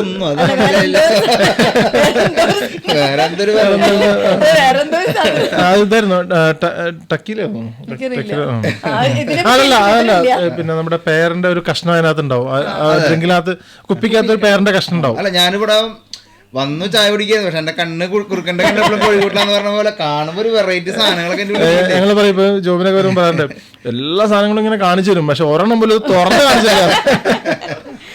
അതൊരു ഇൻസ്പയറിംഗ് സ്റ്റോറി. അപ്പൊ ഭാര്യമാര് എത്രയോ ആൾക്കാര് മദ്യപാനത്തിന് അഡിക്റ്റഡ് ആയിട്ട് നിൽക്കണം. അപ്പൊ അവരെ ഈ പറഞ്ഞ പോലെ ഒരു സ്വന്തം ഭാര്യയെ സപ്പോർട്ട് ചെയ്യാനായിട്ട് അല്ലെങ്കിൽ ഭാര്യക്ക് അറിയാൻ അടിക്കാൻ വേണ്ടി സപ്പോർട്ട് ചെയ്യാൻ. അതാ ഞാൻ പറഞ്ഞത്, ഞാൻ ഇത് ഒരിക്കലും ഏട്ടന അങ്ങനത്തെ ഒരാളല്ലെങ്കിൽ ഞാൻ ഒരിക്കലും അത് കൊണ്ടിരില്ല. ഇതിപ്പോ ഞാൻ അതുകൊണ്ട് ഞാൻ വെച്ചാൽ ഓരോ കൺട്രിയും കൊണ്ടിരുന്നിട്ട് അങ്ങനെ വെക്കുമ്പോ നമ്മളൊരു അവിടുത്തെ ഒരു ടിപ്പിക്കൽ എപ്പോഴെങ്കിലും യൂസ് ചെയ്യുമ്പോ യൂസ് ചെയ്യാം. അല്ലാണ്ട് എനിക്കറിയാം അതിന്റെ ഒരു ഹോം ടൂർ പോലെ ഒരു കുപ്പി ടൂർ നടത്തണം എന്നൊരു ആഗ്രഹമുണ്ട്. അതിന്റെ അടിയിൽ ഒരുപാട് കമന്റ് വരുമ്പോൾ നിങ്ങളെ ഇതിനെ പക്ഷെ ഇത് പ്രോത്സാഹിപ്പിക്കുന്നില്ല. നമുക്ക് ഇപ്പം ഇതുപോലെ ഈ സാധനം എല്ലാം ഇരിക്കുമ്പോഴല്ലോ നമുക്ക് അത്ര തോന്നില്ല. ഇപ്പൊ ചേച്ചി എനിക്ക് എവിടുന്ന് വന്നപ്പോഴാണ് ഇറ്റലിയിൽ തുറന്നിട്ട് പോലും ഇല്ല. ഇപ്പൊ നമുക്ക് നാട്ടിലാണ് ചിലപ്പോ ഉണ്ടല്ലോ ചുമ്മാ രസത്തിന് വേണ്ടി ആരിലും ഒരാൾ വരുന്ന എടുത്ത ചുമ്മാ അടിച്ചു. പക്ഷെ ഇവിടെ ഞാൻ ഇതൊരു തുറന്നിട്ട് പോലും ഇല്ല. ഇപ്പൊ 2-3 ആഴ്ചയല്ലേ ഇറ്റലിയിലെ വാറ്റ്. ഇറ്റലിയിലത്തെ വാറ്റ് അത് കാരണമാണോ അത് നമ്മൾ ഭക്ഷണത്തിന് ശേഷം അടിക്കണം. അതിന്റെ പേരെന്തായിരുന്നു മറന്നുപോയി. അപ്പൊ ഇതേപോലെ എനിക്ക് വലിയ വിവരല്ലേ ആൾക്കാരായിട്ട്. അപ്പൊ എനിക്ക് വലിയ വിവരമില്ല. അത് ടൈറ്റിൽ ആയിട്ടാണ്. അല്ല ഞാൻ സീരിയസ്ലി അവിടെ പോയിട്ട് what is the typical what is the you know in general in the കൺട്രിയിൽ ഉണ്ടാക്കണ ഇതാണ്. ആ കൺട്രിയിലത്തെ സ്പെസിഫിക് ആൽക്കഹോൾ. അപ്പൊ അവര് ചോദിക്കും സ്പിരിറ്റ് ആണോ വേറെ എന്തൊക്കെയാണോ. ഞാൻ പറയും I don't know that it is for men what you. അപ്പൊ ഞാൻ അവരുടെ അടുത്ത് ചോദിച്ചിട്ടാണ് മേടിക്കുന്നത്. അപ്പം വോട്ടെവർ ദേശീയ പിന്നെ അധികം വിലയില്ലാത്തതും കൂടി നോക്കിട്ടേ മേടിക്കായിരുന്നു. അത്രയൊക്കെ മേടിക്കുള്ളൂ. ഭയങ്കര വില കൊടുത്തിട്ടൊന്നും ഞാൻ മേടിക്കാറില്ല. അതുപോലെ പിന്നെ ബന്ധപ്പെട്ട സംഭവം. പക്ഷെ അതിന് പിന്നെ എന്താ പറയാ നല്ലൊരു ഒരു ബ്ലെൻഡ് ഉള്ള സ്ഥലമാണ് ഈ ടർക്കി. ഈസ്റ്റേൺ വെസ്റ്റേൺ ഒരു ജപ്പാൻ പോലെ പോവാൻ ആഗ്രഹിക്കുന്നതാണ്. പക്ഷെ നമുക്ക് ഒന്നിച്ച് പോയിട്ടില്ല. ഏട്ടനും പോയിട്ടുണ്ട്, ഞാനും പോയിട്ടുണ്ട്. അപ്പൊ ഞങ്ങൾ ഒന്നിച്ചിനി കുട്ടികളെ ഒന്ന് കൊണ്ട് നിങ്ങളുടെ യാത്രകളിലത്തെ വ്ളോഗുകളൊക്കെയാണ് ഞങ്ങൾ കാത്തിരിക്കുന്നത്. നിങ്ങള് വീട്ടിലെ വ്ളോഗുകളല്ലേ നമ്മൾ കാണാറ്. ഒരുപാട് സാധനങ്ങൾ എടുത്തു വെച്ചിട്ടുണ്ട്. പിന്നെ നമ്മൾ നേരത്തെ പറഞ്ഞ പോലെ ഫ്ലൈറ്റിൽ പോണതാണെങ്കിലും ഉണ്ട്, ക്രൂസിൽ പോണതാണെങ്കിലും ഉണ്ട്. ഇതൊക്കെ പോരട്ടെ. നിങ്ങൾ കണ്ടന്റ് എങ്ങനെ മേക്ക് ചെയ്യാം. നമ്മൾ തിരിച്ചിനിപ്പോ എന്റെ വ്ളോഗിലേക്ക് വരാം. നമ്മുടെ ഒരു ലാസ്റ്റ് സെക്ഷൻ നിങ്ങളുടെ യൂട്യൂബിന്റെ എക്സ്പീരിയൻസ് ആണ് നമുക്ക് ഇനി പ്രേക്ഷകർക്ക് വേണ്ട. അപ്പോൾ ലാസ്റ്റ് സെക്ഷൻ നമുക്ക് ഇനി എന്താ പറയാ നിങ്ങൾ യൂട്യൂബിലേക്ക് ഉള്ള കണ്ടന്റുകൾ എങ്ങനെ മേക്ക് ചെയ്യാറ്. അത് ഇവിടുന്ന് നമ്മളിങ്ങനെ ഓരോ കണ്ടന്റുമായിട്ട് രാവിലെ ഞങ്ങൾ വർക്ക് ഫ്രം ഹോം ആണല്ലോ. അപ്പം ഇരിക്കും. അപ്പം ചിലപ്പോൾ ഉച്ചയ്ക്ക് ആകുമ്പോൾ പറയും ഇത് നമുക്ക് ചെയ്താലോ എന്ന് പറഞ്ഞാൽ ഞാൻ വരും. അപ്പം മുതലാണെങ്കിൽ വേറൊരു കണ്ടന്റ് ആയിട്ട് വരും. അപ്പൊ ഞങ്ങൾ പറയും ഇത് ശരിയാവില്ല, ഇത് ശരിയാവില്ല, അത് ശരിയാവില്ല, ഇത് നേരത്തെ ഒരു പുതിയ കണ്ടന്റ് ആയിട്ട് വരും. അപ്പൊ ഞങ്ങൾ ആദ്യം തന്നെ റിജക്ട് ചെയ്ത് രണ്ടുപേരും ഒരുമിച്ച് പറയാം ശരിയാവില്ല. അങ്ങനെ ടെസ്റ്റ് ചെയ്യുന്നത് പിന്നെ ലോങ് ക്ലാസ്സിലേക്ക് പോകാം. പക്ഷെ അതെന്താ ഡീല് തീരില്ല. പക്ഷെ എന്താ മെയിൻ ആയിട്ട് നിങ്ങൾ ആലോചിക്കുക, അത് റിലേറ്റബിൾ ആണോ ആൾക്കാർക്ക് അത് കണ്ടു കഴിഞ്ഞാല്. പക്ഷെ ഇത് ഭയങ്കര ബുദ്ധിമുട്ടാണ് അസസ് ചെയ്യാൻ. ചില സാധനങ്ങളൊക്കെ നമ്മൾ മാക്സിമം അങ്ങനെ ചെയ്യാതിരിക്കാൻ എന്നുവെച്ചാൽ നമ്മളെ ഒരുപാട് സാധനങ്ങൾ ചെയ്യേണ്ടതെന്ന് പറഞ്ഞു. പക്ഷെ വേറെ ആൾക്കാർ ചെയ്യുമ്പോൾ അത് ഭയങ്കര പോണാണ്. പക്ഷെ അതിനെക്കുറിച്ച് ഞങ്ങൾ ബോധർ ചെയ്യാറില്ല.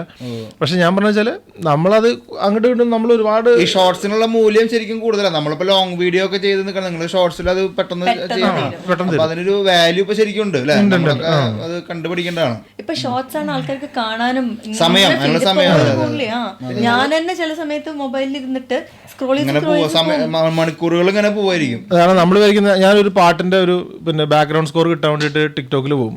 ടിക്ടോക്കിൽ പോയിട്ട് അവസാനം ഒരു മണിക്കൂർ കഴിയുമ്പോൾ അറിയാം ഞാൻ പോയത് വീഡിയോ പാട്ട് നോക്കാൻ വേണ്ടിയിട്ടാണ്. പണ്ട് അങ്ങനെ ഒരു വഴിക്ക് കിട്ടാൻ നമുക്കൊരു ഗിറ്റാറിന്റെ പാട്ട് കേൾക്കേണ്ട സമയമായി.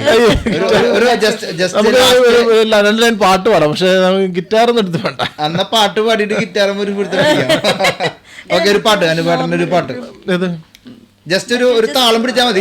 പാട്ടിന്റെ ഒപ്പം ഗിറ്റാർ ട്യൂണ്ടൊന്നുമല്ല, മറ്റേ ഇതുമില്ല, എന്താ പറയാ ഇലക്ട്രിക് ഗിറ്റാറൊക്കെ ഇരിക്കുന്നത്. പിന്നെ അതൊക്കെ എടുത്ത് കണക്ട് ഒരു പാട്ട് ഞങ്ങളുടെ പ്രേക്ഷകർ ഒരു പാട്ട് പാടണം.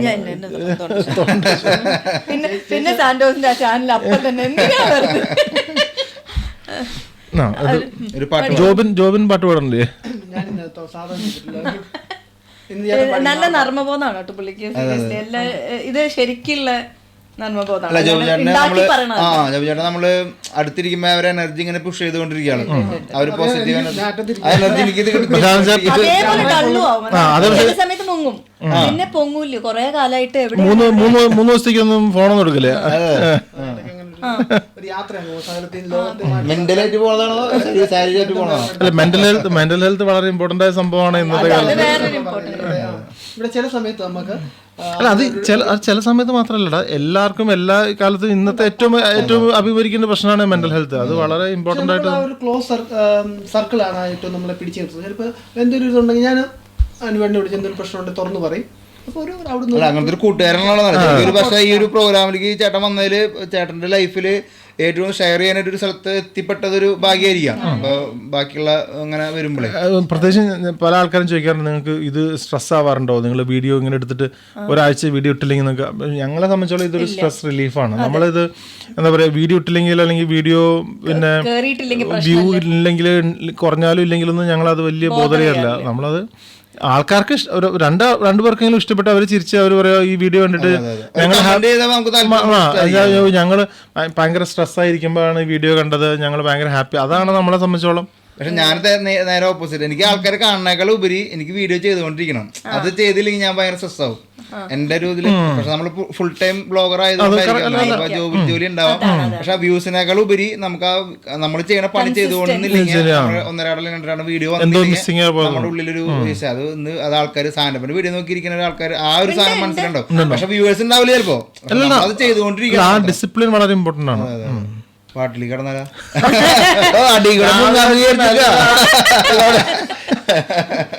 നമ്മളൊരു പാട്ട് പാടാൻ അറിയുന്ന ആളൊന്നും അല്ലോ, വെറുതെ ഒരു പാട്ട്. അയ്യോ ഗർസനകൾത്തേക്ക് സ്ഥിരം പാടുന്നല്ലോ പാടി. ദിൽ മേരാ ചുരായ ക്യോ ജബ് ഹേ ദിൽ തോടനാ ഹി ഥാ ഹംസെ ദിൽ चुराया क्यों हमसे मुंह मोड़ना ही था. ഇത് പണ്ടത്തേതോ ഗേൾഫ്രണ്ടിന് വേണ്ടി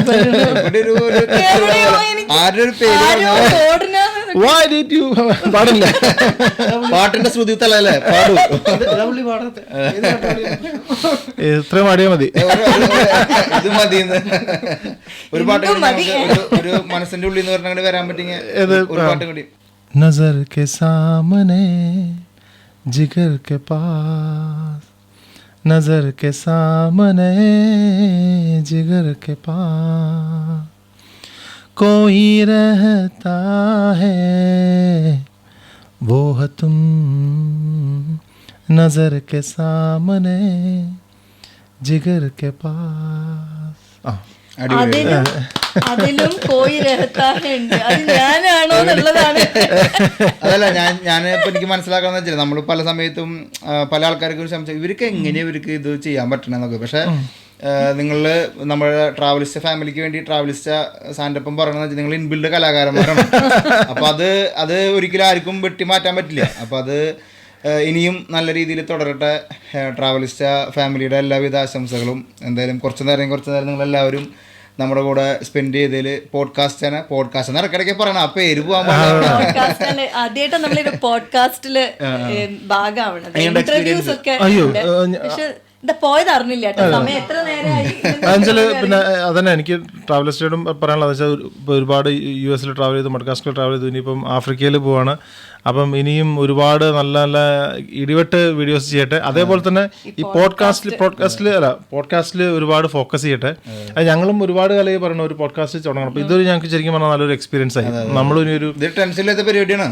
എത്തിപ്പെടേണ്ട പ്രശ്നം മാത്രമേ ഉള്ളൂ. എത്തിപ്പെട്ട് കഴിഞ്ഞാൽ നമ്മള് ഇപ്പൊ എന്നെ സംബന്ധിച്ച് ട്രാവൽ ചെയ്യാൻ ഇതൊക്കെ നിങ്ങളൊരു സ്ഥലത്ത് ഇരിക്കുകയാണെങ്കിൽ ഇവിടെ വരുന്ന ആൾക്കാരൊക്കെ ചെയ്യിക്കാം സുഖം. മാത്രമല്ല ഇതിന് എഡിറ്റിങ്ങിന് വലിയ സംഭവം ഇല്ല.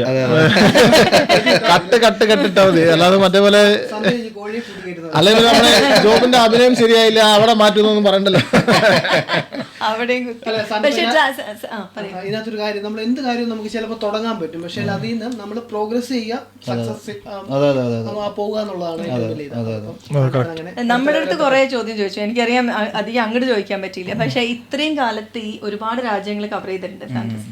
അപ്പൊ ഈ ഇതില് ഏറ്റവും ഇഷ്ടപ്പെട്ട ഒരു അനുഭവം അല്ലെങ്കിൽ ഏറ്റവും എക്സൈറ്റിംഗ് ആയിട്ടുള്ള എന്തെങ്കിലും മറക്കാൻ പറ്റാത്തത് ആയിട്ടുണ്ടാവും? മറക്കാൻ പറ്റാതെ അന്റാർട്ടിക്കയിലേക്ക് പോയൊരു അനുഭവം. അന്റാർട്ടിക്കയിൽ നമ്മള് ചെറുപ്പം മുതൽ നമുക്കൊരു വൈറ്റ് കോണ്ടിനെന്റ് എന്ന് പറഞ്ഞൊരു സംഭവത്തിന് ഒരു ഇതുണ്ടല്ലോ. അപ്പോൾ ആദ്യമായിട്ട് അതെനിക്ക് ഭയങ്കര പ്രതീക്ഷയായിട്ട് അർജന്റീനയിൽ ഞാൻ എക്സ്പെക്ട് ചെയ്യാത്തൊരു സമയത്ത് തന്നെ എനിക്ക് അതിനൊരു അത്രയ്ക്കൊരു ഫണ്ട്, ഒരു സ്പോൺസർഷിപ്പ് കിട്ടിയത്. ഒരു ഏകദേശം 8-9 ലക്ഷം റുപ്യ ഒറ്റയടിക്ക് ഒരു സ്പോൺസർഷിപ്പ് കിട്ടി. അതും ഒരു വെൽവിഷറാണ് എനിക്ക് എന്നെ സ്പോൺസർ ചെയ്തത്. അപ്പോൾ ഞാൻ ഒരിക്കലും എത്തിപ്പെടാൻ പറ്റില്ല, ഞാൻ തിരിച്ചു പോവാം, എൻ്റെ ഈ ചെറിയൊരു യൂട്യൂബ് വരുമാനം കൊണ്ടൊന്നും എനിക്ക് എത്തിപ്പെടാൻ പോലും പറ്റാന്നിരുന്നത്. അങ്ങനെ സുപ്രഭാതത്തിന് അത് ഉണ്ടായി. ഞാൻ ആ കപ്പൽ കയറി ഡ്രേക്ക് പാസേജ് ക്രോസ് ചെയ്ത് അവിടെ ഇന്ത്യൻ ഫ്ലാഗ് ഉണ്ട്. ഞാൻ ഇന്ത്യൻ ഫ്ലാഗ് എപ്പോഴും കൈ പിടിക്കും. എനിക്ക് എവിടെയെങ്കിലും ഒരു മൊമെന്റ് കിട്ടിയപ്പോ നമുക്കൊരു ഇന്ത്യക്കാരൻ. അങ്ങനെ അന്റാർട്ടിക്കയിൽ ഇറങ്ങി. അത് ഞാൻ എക്സ്പെഡീഷൻ ക്രൂസ് ഷിപ്പാണ് എടുത്തത്. അപ്പോൾ 14 ലാൻഡിങ് ഉണ്ടായിരുന്നു. അപ്പോൾ ആദ്യത്തെ ലാൻഡിങ് ഇറങ്ങി ആ ഒരു അന്റാർട്ടിക്കയുടെ പെൻഗ്വിന്റെ അടുത്ത് നിന്നിട്ട് ഞാൻ ഇന്ത്യൻ ഫ്ലാഗ് പൊന്തിക്കുമ്പോഴൊരു മനോവികാരം. അതാണ് എൻ്റെ ഏറ്റവും ഫേവറേറ്റ് മൊമെന്റ്. അതേപോലെ ഉണ്ട് നമ്മൾ ആമസോണിൽ പോയപ്പോഴായാലും ഈ കേപ്പ് ടു കെയറോന്റെ അവസാനം നമ്മള് ഫ്ലാഗ് ഡൗൺ ആയിട്ട് ഈജിപ്തിൽ പോയിട്ട് ഇന്ത്യ ഹൈ കമ്മീഷണർ നമുക്ക് അതൊരു എപ്പിക് ജേർണി ആയിരുന്നു. അപ്പൊ അതൊരു ജീവൻ പണയം വെച്ചിട്ടുള്ളൊരു അറ്റാക്ക് അതിന്റെ ഇടയ്ക്ക് ഉണ്ടായി. അങ്ങനെ 12 രാജ്യങ്ങൾ, African continent full cross overland ചെയ്ത് നമ്മള് ഈജിപ്തിലെത്തി. ആ ഒരു പരിപാടി ക്ലോസ് ചെയ്യണ ഒരു മൊമെന്റ് ഉണ്ട്. അപ്പൊ അതൊരു വികാരഭരിതമായ ഒരു മൊമെന്റ് ആണ്. അതൊക്കെ ശരിക്കും അങ്ങനത്തെ മൊമെന്റുകൾ ഞാൻ എൻജോയ് ചെയ്യുന്ന ആളാണ്. സ്ഥലങ്ങളെക്കാളും എനിക്ക് ആ ഒരു സ്ഥലമാണ് ആ ഒരു അനുഭവം. ആ നേരത്തെ മെന്റലി നമുക്ക് കിട്ടുന്ന അനുഭവം. പക്ഷെ ഇത് ആഗ്രഹിച്ചൊരു ഫീൽഡ് തന്നെയാണോ? അതായത് ചെറുപ്പം മുതലേ ആഗ്രഹം ഉണ്ടായിരുന്നു എനിക്ക് ഇതാണ് ചെയ്യേണ്ടത്? അല്ല, എൻ്റെ അപ്പൻ ഒരു ബ്ലാസ്റ്റർ പാറ പൊട്ടിക്കുന്ന ആളാണ്. അപ്പൊ ആള് ഞാൻ ചെറുപ്പത്തിലേക്ക് ഉള്ളപ്പോ എൻ്റെ ചെറുപ്പത്തിൽ ആൾ വെസ്റ്റ് ഇൻഡീസിലൊക്കെ ജോലി ചെയ്തിരിക്കുന്നത്. ബാർബഡോസ്, ഗ്രനഡ, പിന്നെ നൈജീരിയ. ആള് പാറ പൊട്ടിക്കുന്ന. അപ്പൊ ആള് ഇടയ്ക്ക് പോയിട്ട് വരും. അപ്പൊ നമ്മളൊക്കെ ചെറുപ്പത്തിൽ അപ്പനെ കാണില്ല. 6 മാസം അല്ലെങ്കിൽ ആ സമയത്ത് 20 ദിവസം വന്ന് പോകും. അപ്പൊ നോക്കുമ്പോ അപ്പൻ ട്രെയിൻ ഫ്ലൈറ്റ് കയറി പോണു, അങ്ങനെ പോണു, ഇങ്ങനെ വേണം. അപ്പൊ ഞാൻ നോക്കുമ്പോ ഒരു ദിവസം അപ്പൻ ലണ്ടനിൽ പോയി. ലണ്ടനിലെ ആള് ഈ വെസ്റ്റ് ഇൻഡീസിലേക്ക് അന്നത്തെ 98 കാലഘട്ടങ്ങളിലൊക്കെ പോകണമെന്ന് വെച്ചാൽ ലണ്ടനിൽ ഹീത്രോയിൽ ഇറങ്ങിയിട്ട് ഗാറ്റ്വിക്കുന്ന ഫ്ലൈറ്റ്. അപ്പൊ 3 ദിവസം ഇവിടെ ഇതുണ്ട്. അപ്പൊ അന്നൊക്കെ നമ്മള് സ്കൂളിൽ പോയിട്ട് വരുമ്പോ ഈ ഫോട്ടോ ഒക്കെ അപ്പം ഫോട്ടോ കാണിക്കും ലണ്ടൻ ബ്രിഡ്ജിന്റെ മുകളിൽ നോക്കുമ്പോ ഭയങ്കര ഒരു സാധനം. അപ്പൊ ആള് കൂടുതൽ നമ്മള് യൂറോപ്പ് കാണല്ലേ. അപ്പൊ അങ്ങനെ ആയിരിക്കുമ്പോഴാണ് എനിക്ക് കപ്പൽ +2 കഴിഞ്ഞ് മർച്ചന്റ് നേവിയില് ചേരാനായിട്ടുള്ള അവസരം കിട്ടി. അപ്പൊ എനിക്ക് എപ്പോഴും ഈ രാജ്യങ്ങൾ കറങ്ങണം. അപ്പൊ രണ്ടാമത്തെ അളിയൻ പറഞ്ഞു, നിനക്ക് ഈ കറങ്ങാനാണെങ്കിൽ ഈ കപ്പലിൽ കപ്പലിൽ പോയ കുറെ രാജ്യങ്ങൾ ഫ്രീ ആയിട്ട് കറങ്ങാൻ പൈസ ഒന്നും കൊടുക്കണ്ടല്ലോ. അങ്ങനെയാണ് ഞാൻ കപ്പലിൽ ജോയിൻ ചെയ്യണത്. അപ്പൊ അങ്ങനെ കപ്പലില് 4.5 കൊല്ലം മർച്ചന്റ് നേവിയിലായിരുന്നു. അപ്പൊ അതിൽ ഞാനൊരു 16 രാജ്യങ്ങൾ അടിച്ചു. അപ്പൊ അത് കഴിഞ്ഞ് പിന്നെ ഒരു ഫാമിലി ഇൻസിഡന്റ് ആയിട്ട് ഞാൻ തിരിച്ചു വരേണ്ടി വന്നു. ഒരു ഫാമിലി ഇഷ്യൂ ആയിരുന്നു. അപ്പൊ അത് പിന്നെ എനിക്ക് പോകാൻ പറ്റിയില്ല. അപ്പൊ എന്റെ അൾട്ടിമേറ്റ് ലക്ഷ്യം അലാസ്കയിലേക്ക് പോകാനായിട്ടായിരുന്നു. അങ്ങനെ 2016 ഞാനൊരു സ്ഥാപനം തുടങ്ങിയപ്പോ എന്റെ സ്ഥാപനത്തിന് അലാസ്ക എന്ന് പേരിട്ടു. അങ്ങനെ ഒരിക്കലും എക്സ്പെക്ട് ചെയ്തില്ല. അമേരിക്കൻ വിസ കിട്ടുക, അലാസ്കയിൽ പോകുന്ന നമ്മൾ ചിന്തിച്ചിട്ട് പോലും ഇല്ല. ഫാമിലി സാഹചര്യങ്ങൾ അങ്ങനെയായി. അങ്ങനെ കല്യാണം കഴിഞ്ഞ് കുട്ടികളായി, പിന്നെ അങ്ങനെ ഒരു ചിന്തിക്കാൻ പോലും പറ്റില്ല. മർച്ചനേവിലേക്ക് തിരിച്ചു പോകാന്ന് പറഞ്ഞാൽ ചിന്തിക്കാൻ പറ്റില്ല. അപ്പൊ അങ്ങനെ ഇരിക്കുമ്പോഴാണ് ഈ 2020 ഈ ഒരു കോവിഡ് അല്ലെങ്കിൽ ചാനൽ തുടങ്ങി. പിന്നെ നമ്മുടെ ഉള്ളിലത്തെ ആ ഒരു യാത്രക്കിനെ ഉണർന്നു. ഇപ്പൊ തമ്പുരാൻ സഹിച്ച 61 രാജ്യങ്ങളിൽ വന്ന് നിൽക്കുന്ന കാര്യങ്ങൾ. ഇനി ഒരു 100 രാജ്യങ്ങള് 150 രാജ്യങ്ങള് ലോകത്തിലെ എല്ലാ രാജ്യങ്ങളും പോകണമെന്ന്. പാകിസ്ഥാൻ പോകാൻ പറ്റുമെന്ന് അറിയില്ല.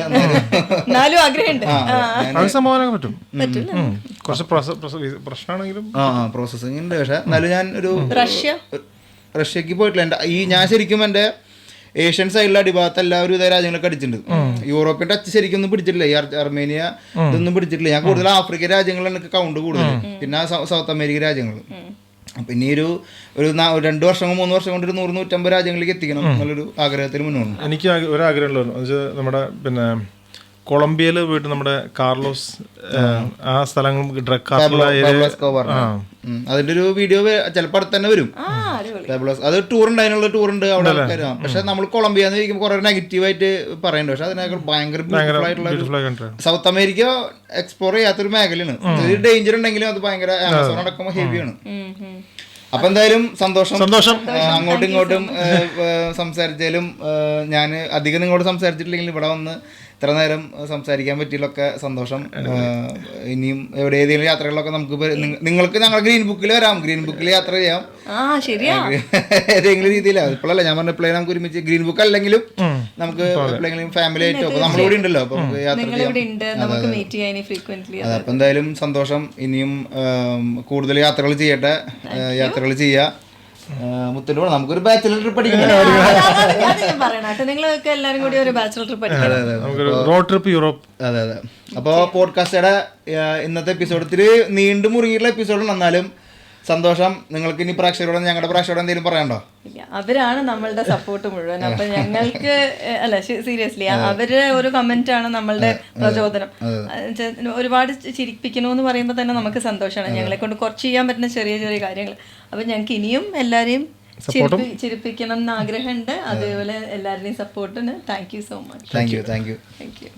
7 ദിവസത്തെ ഒരു ആഫ്രിക്കൻ യാത്ര പോയാലോ, അതും സൗത്ത് ആഫ്രിക്ക, സിംബാബ്വെ, സാംബിയ എന്ന രാജ്യങ്ങളിലൂടെ. ഒരുപാട് പേര് പറഞ്ഞു ചെറിയ യാത്രകൾ സംഘടിപ്പിക്കാൻ സാധനപ്പാന്ന് പറഞ്ഞു. അപ്പൊ അതുകൊണ്ട് തന്നെ ഗ്രീൻ ബുക്ക് പ്രോഗ്രാമിന്റെ അടുത്ത യാത്ര ഈ വരുന്ന ഓഗസ്റ്റ് സെപ്റ്റംബറിലാണ് നടത്തുന്നത്. ഈ യാത്രയിൽ 2 നാച്ചുറൽ വണ്ടേഴ്സ് നിങ്ങളിലേക്ക് എത്തിക്കുന്നുണ്ട്.